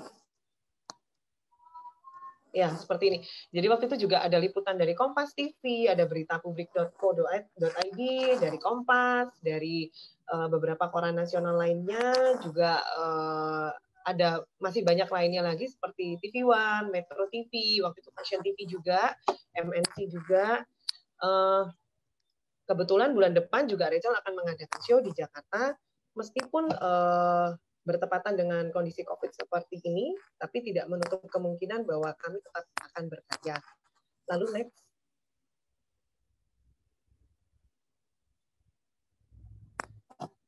Oke, ini yang eventku kemarin. Next lagi. Ya, ini salah satu event saya kemarin. Oke. Ya, next lagi. Nah, ini adalah salah satu, bisa kembali ke sebelumnya. Next, ya. Yang tadi, next. Oke, next. Nah, ini. Jadi waktu itu, bisa kembali ke yang awal. Nggak apa-apa deh. Waktu itu, Rachel mensupport Angkasa Pura, khususnya di Sriwijaya Air, untuk pakaian dari Miss Duta Pariwisata Jawa Timur. Kebetulan waktu itu Farlinsa saat ini di tahun 2009 dia sudah memenangkan Miss Grand Indonesia untuk perwakilan Jawa Tengah. Waktu itu Rachel beri support untuk Miss Duta Pariwisata ini, lalu juga diliput di majalah Sriwijaya Air yang ada di pesawat Sriwijaya. Waktu itu dilombakan bajunya dan kebetulan menang, tapi bertepatan dengan kejadian yang kita tidak menyukainya ya, yaitu gempa bumi di Palu. Waktu itu semua hadiah dari Sriwijaya Air, dari Angkasa Pura dihibahkan ke para pengungsi pengungsi korban gempa bumi di Palu. Next, berikutnya. Ini adalah salah satu karya Rachel untuk Putri Indonesia runner-up ketiga, itu tahun 2016 sepertinya, Novia Mamuaja. Next lagi. Ini salah satu portfolio Rachel untuk bridal gown.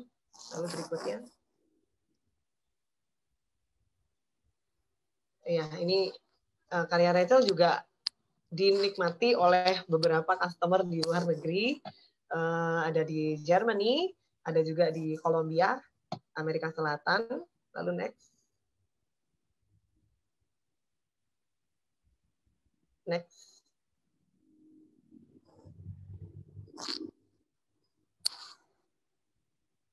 Bisa di next.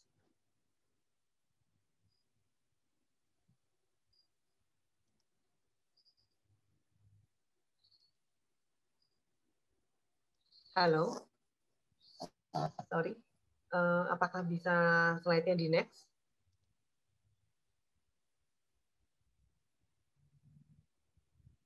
Baik, akan Rachel lanjutkan. Jadi begini, dalam perkuliahan di Universitas Ciputra banyak sekali manfaat yang Rachel rasakan, baik meskipun passion Rachel waktu itu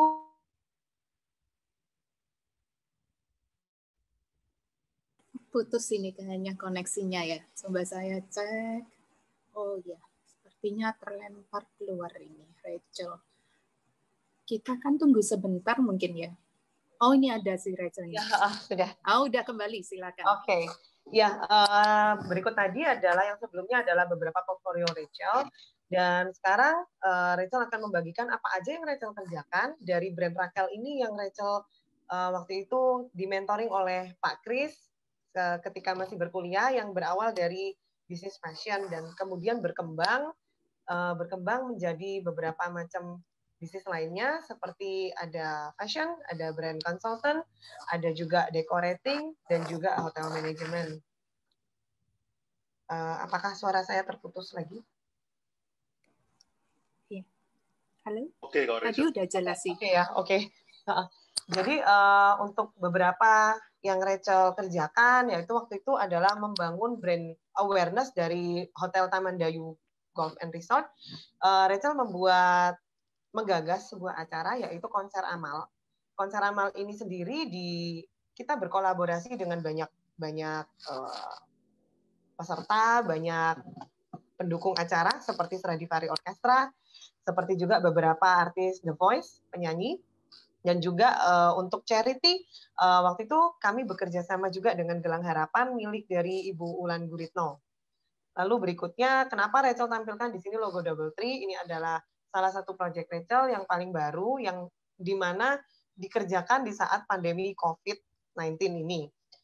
Di sini Rachel mengerjakan decorating untuk ambient looks dari hotel ini. Juga Rachel mengajak beberapa teman-teman alumni UC lainnya. Dan ini menurut Rachel sangat bagus karena berkolaborasinya dengan sesama teman-teman dari UC. Seperti waktu itu ada Hola Wall. Hola Wall ini milik dari Evan. Evan juga salah satu angkatan dari VCD 2007. Saya berkolaborasi dengan Evan untuk lukisan-lukisan dindingnya. Dan berikutnya lagi untuk kenapa di situ saya tampilkan logo Gramedia, karena selain saya dari fashion designer, dekorator, saya juga brand consultant. Di sini saya juga adalah penulis buku. Buku yang saya tulis adalah buku tentang cara menjahit, buku tentang inspirasi fashion, gaun pengantin yang dimana tidak selalu monoton berwarna putih. Mungkin bisa di search di Google, di situ ada banyak kok, di eBay, di Amazon, di Gramedianya sendiri, ada juga di beberapa platform online shop Indonesia seperti Tokopedia, Shopee, dan beberapa bookstore online lainnya. Untuk beberapa hotel yang Rachel ajak kerjasama, sementara yang Rachel tampilkan di screen ini, karena tidak semuanya bisa Rachel tampilkan, apa-apa aja yang Rachel kerjakan adalah berhubungan dengan yang tadinya Rachel pikir waktu kuliah ini nggak akan kepake, tapi ternyata salah. Semua yang kita pelajari di UC itu 100% kepake semua. Seperti contohnya fotografi, history of art Indonesia, history of art of the world, entrepreneurship, ada juga beberapa yang dipelajari di VCD seperti Photoshop, Illustrator, Dreamweaver, Adobe Flash, banyak hal lainnya. Semuanya terpakai dalam setiap sudut aspek pekerjaan yang Rachel kerjakan saat ini. Boleh kita sedikit bercerita ya. Kalau di VCD itu kan banyak hal nih. Ada juga kita diajarkan untuk create packaging, kita diajarkan untuk membranding, fotografi, dan masih banyak lainnya. Hal-hal tersebut sangat kepakai sekali di dunia pekerjaan Rachel, khususnya di bidang brand consultant. Jadi di situ ada corporate event, ada corporate merchandising, dan beberapa lainnya juga membuat seperti iklan below the line dan above the line. Di situ juga ada marketing digital, yang mana kita bisa berkolaborasi dengan berbagai macam subjek bidang. Seperti contohnya tidak melulu hanya VCD, tapi di situ bisa mengajak teman-teman yang sudah bekerja di bidang digital marketing, seperti membuat website, yang mengerti tentang SEO, dan lain-lain, itu bisa kita gabungkan, kita bisa berkolaborasi bersama. Seperti itu. Kira-kira mungkin nih dari yang Rachel sharekan ini, apakah teman-teman ada yang bertanya?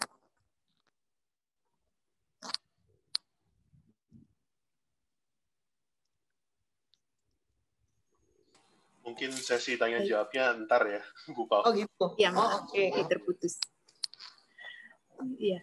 Baik, terima kasih Rachel. Ini sungguh sepertinya kayak sangat-sangat sibuk sekali nih, banyak banget kerjaannya. Ini mungkin nanti saya boleh tanya deh, ini gimana cara menghandle pekerjaan yang segini banyak tanpa pusing. Nah, thank you banget Rachel untuk sharingnya. Kita akan panggil selanjutnya yaitu Rivera, yaitu alumni juga dari, saya lupa angkatannya, tapi ini anak bimbing saya. Mau menambahkan? Oh iya. Aku pikir tadi langsung ada sesi tanya jawab. Kalau begitu ada beberapa yang Rachel mau tambahkan di sini. Apa aja sih yang berkaitan dengan pekerjaan Rachel di jurusan VCD ini? Yang Rachel mau jabarkan adalah ketika kita melakukan sebuah konsultasi, anggap saja waktu itu ambil satu kasus Taman Dayu Golf. Taman Dayu Golf ini sangat banyak hal yang bisa dieksplor. Hanya saja tidak banyak yang mengenal. Nah, waktu itu salah satu general manager di Taman Dayu Golf bertanya kepada saya bagaimana caranya memperkenalkan Taman Dayu Golf ini ke khalayak umum, tapi dengan target market yang tersegmented. Seperti itu. Nah, Rachel berpikir bagaimana ya, kita harus mempelajari, kita harus menganalisa. Nah, dari situ sebetulnya kan banyak sekali subjek yang kita pelajari dari UC seperti entrepreneurship. Di situ kita diajarkan untuk menganalisa consumer behavior, kita menganalisa dari apa sih kekuatan strength dari customer kita ini. Seperti kita tahu analisa SWOT kan, nah itu sangat terpakai sekali dalam setiap aspek pekerjaan dan kita mengeksplor apa saja yang bisa kita buat, apa yang bisa kita tampilkan, karena kita pasti memiliki ekspektasi-ekspektasi tertentu. Kembali lagi tadi, validasinya adalah feedback dari customer. Nah, bagaimana kita mendapatkan feedback yang sesuai dengan keinginan kita, yang sesuai dengan apa yang ingin kita sampaikan kepada customer tadi, maka kita harus meng-create brand image. Nah, kenapa kok saya ambil contoh dari Tamandayu Golf ini? Karena image-nya dia selalu tentang golf. Kenapa tidak membuka hal yang lebih baru? Waktu itu Rachel tawarkan untuk sesuatu yang lebih fun, sesuatu yang lebih ke lifestyle, sesuatu yang lebih general. Kenapa? Karena supaya banyak customer-nya yang hanya tidak melulu di segmen golf. Karena ini sempit.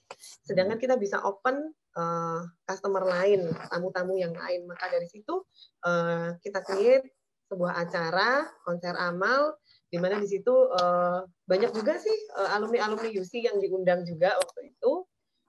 Di situ dihadiri 2.000 audiens dengan ratusan pemain orkestra, dan juga beberapa media meliput. Di situ terlihat jelas bahwa segmen market dari Tamandayu Golf ini sudah terbentuk, dan saat ini Tamandayu Golf lebih dikenal dan lebih familiar, tidak hanya melulu tentang golf, tapi lebih ke segmen yang lebih luas dengan segmentasi market yang sesuai dengan planning awal kami bersama, kesepakatan kami. Nah, berikutnya waktu itu Rachel juga mengerjakan, anggaplah ini satu kasus lagi, fashion design. Di fashion design ini tidak hanya melulu sketching yang bisa kita pakai. Waktu itu kan dapat kan 6 semester kayaknya ya pelajaran sketching. Di situ juga Photoshop kepake juga, fotografi kepake juga, seperti itu. Jadi sebetulnya banyak hal yang bisa didapat dari VCD yang hanya tidak melulu bidang yang itu saja. Sebetulnya sangat luas sekali. Oke, kalau gitu Rachel kembalikan kepada Bu Paulina untuk bisa next berikutnya. Melanjutkan. Oke, thank you banget Rachel. Ini banyak sekali ilmu dari Rachel nih. Nanti mungkin di sesi tanya jawab bisa saya buka, jadi nanti open untuk segala pertanyaan ke Rachel atau untuk yang lainnya. Thank you ya. Selanjutnya saya panggil Rivera. Rivera dibantu juga ya nanti untuk sharing screen, atau Rivera nanti akan melakukan share konten sendiri? Aku share sendiri, Bapak ya. Oke, siap. Thank you Rivera. Boleh dimulai. Bentar. Oke. Oke, ini yang mau. Sebelumnya kenalkan, selamat pagi semuanya, selamat pagi Bapak Ibu dosen dan rekan-rekan semua yang sudah hadir. Terima kasih atas kesempatannya di sini. Perkenalkan, nama saya Rivera dan saya mau sedikit sharing pengalaman saya selama saya perkuliahan saya di VCDUC. Jadi saya angkatan 2015, saya baru lulus bulan Oktober lalu, persis sebelum pandemi. Dan sekarang saya mau coba sharingkan apa yang saya dapat. Kalau misal dari perkuliahan di VCD, kalau mau saya rangkum, mungkin perubahan paling besar yang saya dapatkan adalah perubahan dalam cara pikir, cara berpikir yang logis dan kritis. Contoh sederhananya kayak gimana sih?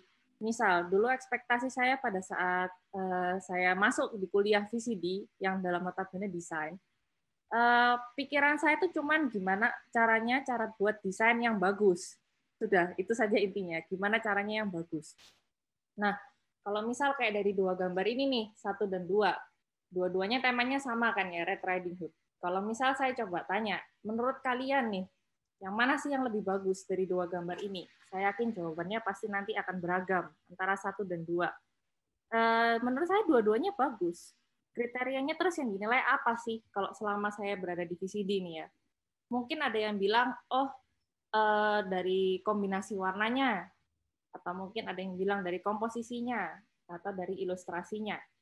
Kenapa bakal berbeda-beda? Saya temukan bahwa desain yang bagus itu sebenarnya pertanyaan yang subjektif, ya kan, tergantung dari mata yang melihatnya, dan kriterianya itu ada sangat banyak.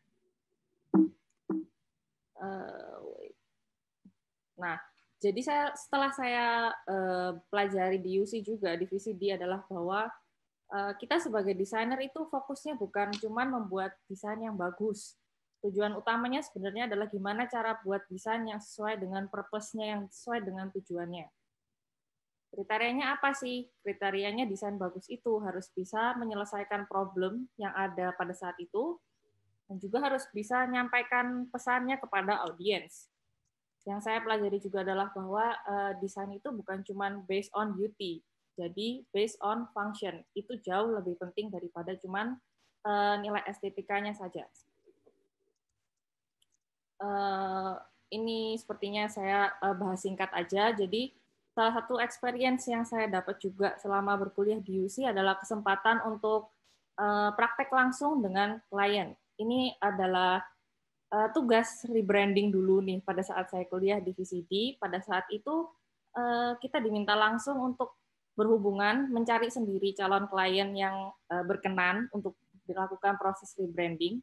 Memang tidak dipakai, tidak semuanya langsung dipakai nih sama kliennya. Cuma pada saat itu tujuan utamanya intinya adalah kita diberi kesempatan, bukan cuma belajar teorinya doang di VCD, bukan cuma belajar cara desainnya saja, tapi kita juga dibekali dengan ilmu gimana caranya kita berhubungan dengan klien, yang saya rasa juga penting. Karena sebagai desainer saat kita lulus, kita desain bukan untuk diri kita sendiri, kita kerja buat klien. Dan penting bagi kita untuk tahu gimana sih tata krama, caranya berelasi, cara kita berhubungan dengan klien. Di sini ada quote yang saya suka juga, jadi knowledge without practice is useless, practice without knowledge is dangerous. Kedua-duanya penting dan kedua-duanya kita harus punya bekal supaya nanti next kita siap buat masuk ke dunia kerja. Next. Ya, ini jadi salah satu salah satu yang saya temukan juga bahwa skill yang dibutuhkan oleh perusahaan-perusahaan yang ada saat ini dari 2020 nih ya. Top 5 skills yang dibutuhkan dari kita yang fresh graduate, anggaplah seperti itu adalah yang pertama creativity. Sebagai mahasiswa DKV nih VCD, tentu kita punya nilai kreativitas yang saya rasa sudah cukup baik ya dibandingkan dengan yang lainnya. Tapi bukan berhenti di kreativitas aja. Kita butuh skill yang kedua yaitu persuasion. Nah, yang saya rasakan selama perkuliahan itu juga kita diajarkan, kita sering sekali presentasi ini, entah itu di depan kelas, entah itu di depan tutor, di depan teman-teman, tapi kita dibiasakan gimana caranya untuk mengemukakan pendapat. Nah, saya bersyukur juga di UC kita sering sekali diminta untuk presentasi. Jadi kita tuh sudah mempersiapkan diri kita, gimana cara berbicara di depan orang, gimana kita berpikir secara teknis, kita berpikir gimana mengemukakan pendapat, sehingga nantinya pada saat kita sudah lulus, kita juga sudah terbiasa berpikir secara logis, kita tahu gimana caranya supaya mengemukakan pendapat dan bisa diterima oleh orang lain. Karena penting bukan cuma belajar gimana cara desain, kita mungkin bisa desain dengan baik. Tetapi kalau misal kita tidak tahu cara mempresentasikannya, maka itu juga akan jadi percuma. Menurut saya seperti itu. Terus, bentar. Next. Nah, kalau mau bicara tentang apa yang saya dapatkan selama kelas entrepreneurship, seperti tadi sudah dibahas juga oleh Bapak Ibu dosen, kalau mau dirangkum, menurut saya intinya ada dua key successful business ya menurut saya. Kayak tadi seperti yang sudah dibicarakan oleh dosen-dosen juga. Yang paling pertama itu penting bagi kita untuk tahu target marketnya siapa. Kemudian selesaikan problem yang mereka punya.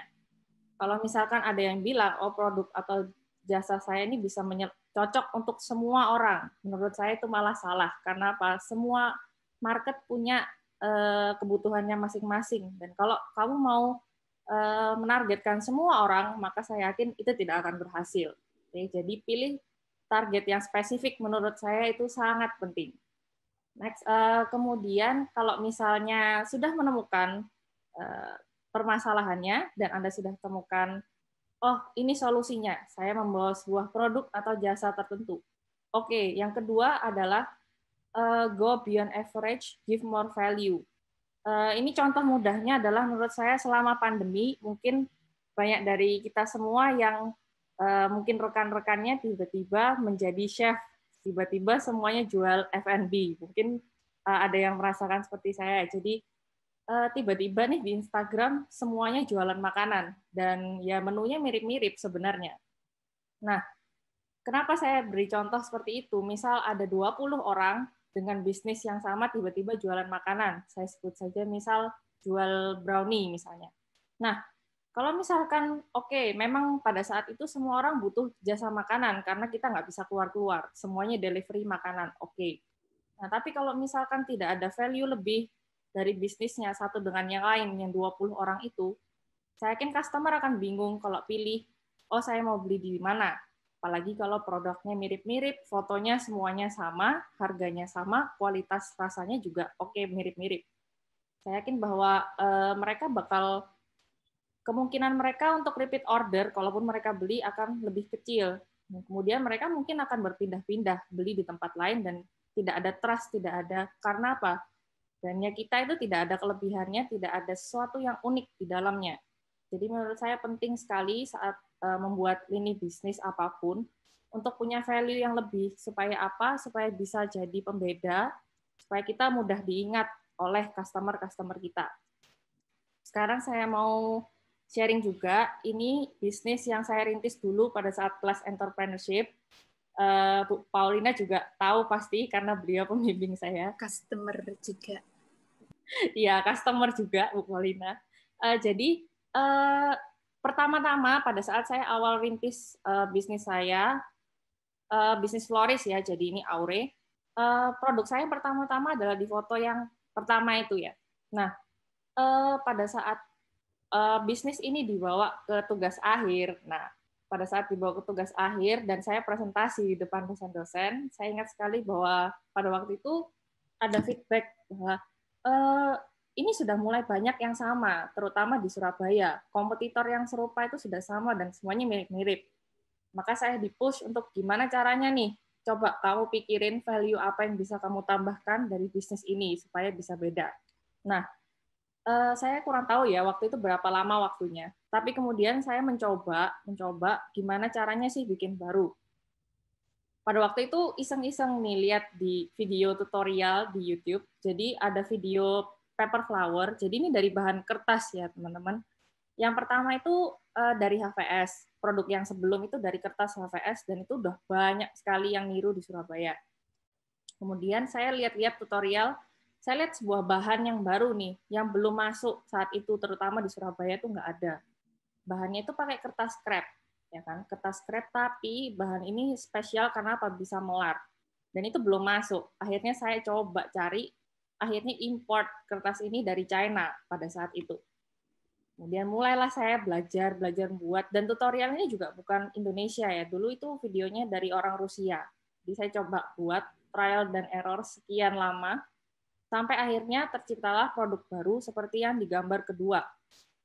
Dan saya bisa bilang bahwa sampai saat ini di Surabaya belum ada yang bisa buat produk crepe paper flower yang seperti yang saya buat ini, karena memang ini belum awam di Indonesia, terutama di daerah-daerah Surabaya.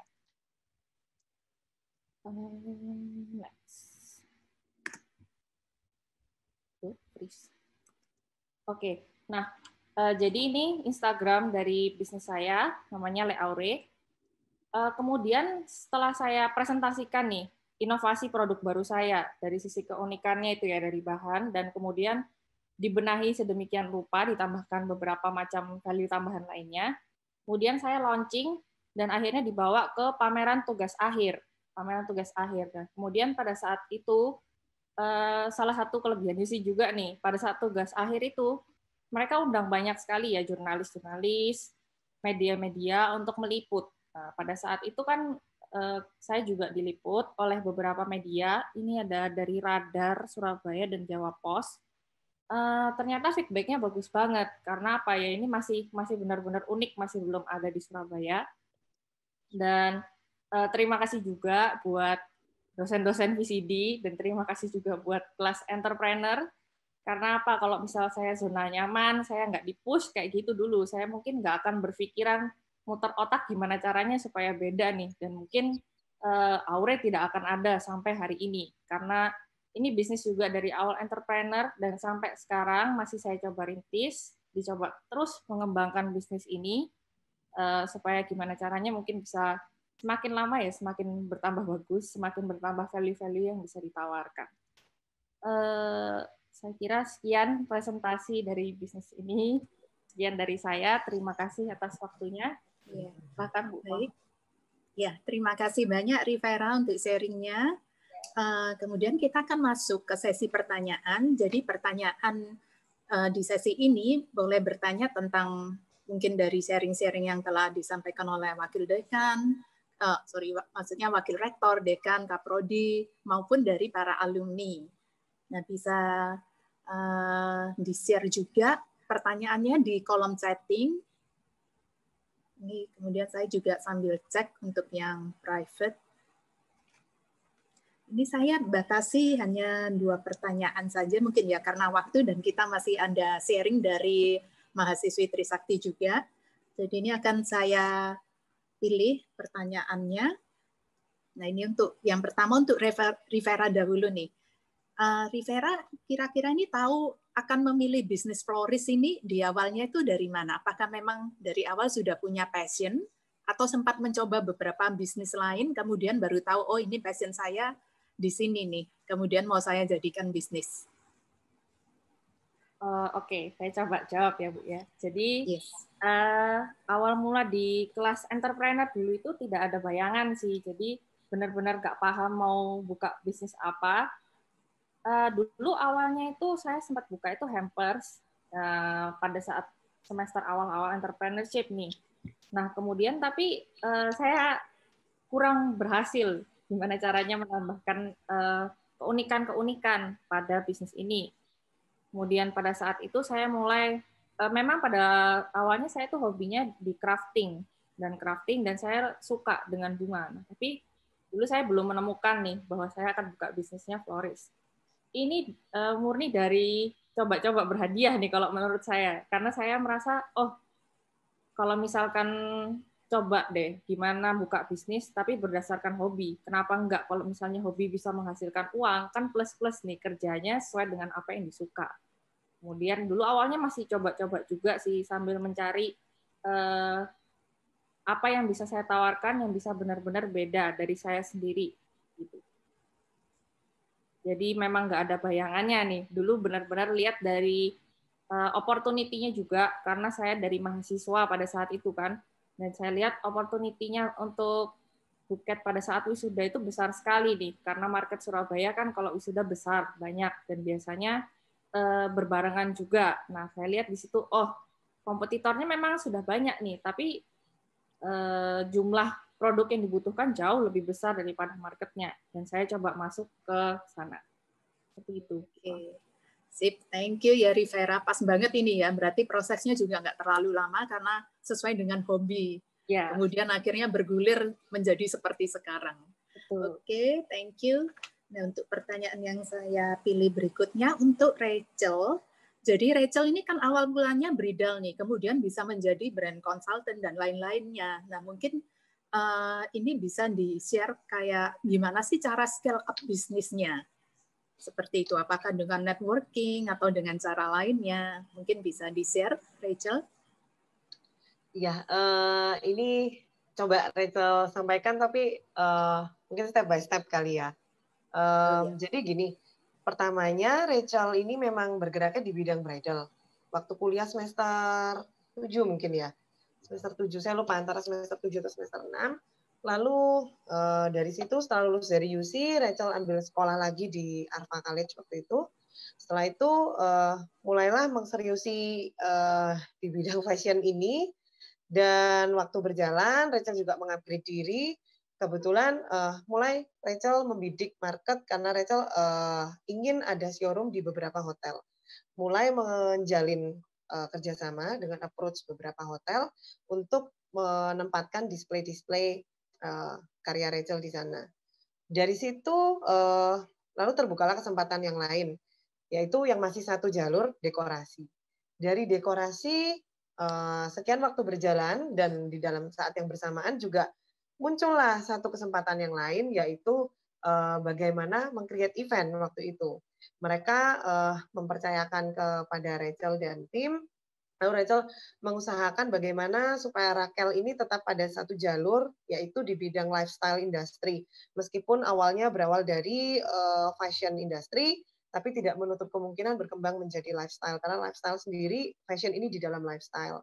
Lalu dari situ mulailah banyak customer kita, kembali lagi, semua kita kembalikan kepada customer, apa yang customer inginkan dan customer butuhkan. Pada saat itu banyak event dan juga beberapa konsultasi masalah bagaimana brand saya akan dibawa, bagaimana brand saya akan dikembangkan, atau bagaimana saya ingin menciptakan awareness di customer yang sudah disegmentasikan. Seperti itu. Nah, dari situ kami mengeksplor, tim Rakel Management mulai membuat sebuah gebrakan, yaitu waktu itu training di Bandara Juanda, jadi di Angkasa Pura II waktu itu. Jadi training para karyawan yang ada di Bandara Angkasa Pura, dan juga training di hotel base waktu itu. Training lebih ke yang seperti room service, bellboy, bagaimana caranya meng-treat tamu untuk mereka merasa nyaman, mereka merasa seperti di second home-nya mereka. Intinya kami selalu berevolusi dalam brand kami untuk mengedepankan apa yang customer inginkan, dan di situ akhirnya berkembang dari fashion menuju ke pertamanya dekorasi lalu ke brand consultant, dan di situ muncullah banyak hal seperti event promotor, di situ juga hotel management, training, dan juga hotel decoration, seperti itu. Dan di situ juga semakin berkembangnya, tidak menutup kemungkinan di Rakel Management saat ini sudah bekerja sama dengan La Fabrica. La Fabrica itu sama seperti brand consultant, tapi dia lebih ke motivasi, coaching, seperti itu. Tapi brand ini berada di Amerika Selatan, yaitu di Kolombia. Tinggal 1 menit ya, saya. Ya, seperti itu. Jadi dari semuanya itu berkembang dari networking. Jadi kita berteman dan kita saling berkolaborasi, maka terciptalah sebuah karya. Seperti itu. Terima kasih. Terima kasih banyak. Jadi ini sangat relate juga dengan value yang tadi dijelaskan di awal ya oleh Profesor Jenny dan Bu Lili, karena networking itu juga bagian dari 7 kompetensi entrepreneurial yang juga diasah di UC juga. Jadi memang terbukti itu dibutuhkan sekali di dunia nyata untuk bekerja ya, Rachel. Baik, terima kasih banyak nih untuk Rachel dan Rivera. Selanjutnya kita akan memanggil mahasiswi Trisakti, yaitu Suryarini. Apakah sudah ada di tempat?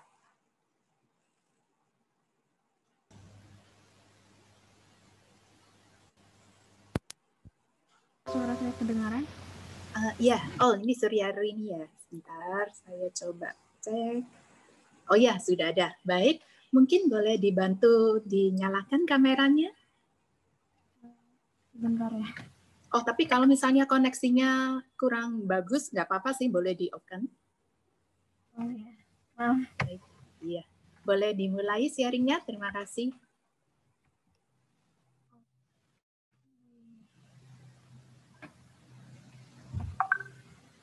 Selamat siang, Pak, Bapak, Ibu, dan teman-teman semuanya. Siang.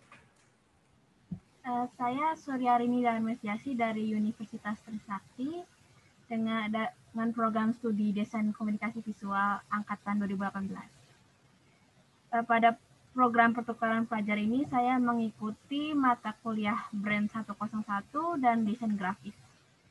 Kesan saya ketika mengikuti pembelajaran ini sangat menyenangkan, dengan dosen mengajar yang dapat mudah dalam menjelaskan materi, dan saya juga sangat terbantu dengan ada keberadaan modul, Ibu. Karena dengan modul itu kan di materinya sudah di-upload di webnya kan, jadi saya bisa mempelajari materi tersebut sebelum saya mengikuti kelas besoknya. Terima kasih. Baik, terima kasih banyak Suryarini. Semoga juga ilmunya berguna nih untuk diterapkan juga ya. Nah, kita telah sampai di penghujung acara hari ini. Terima kasih sudah bersama kami dari awal hingga akhir. Nah, sebelum kita close, kita mohon meminta untuk para peserta pada hari ini.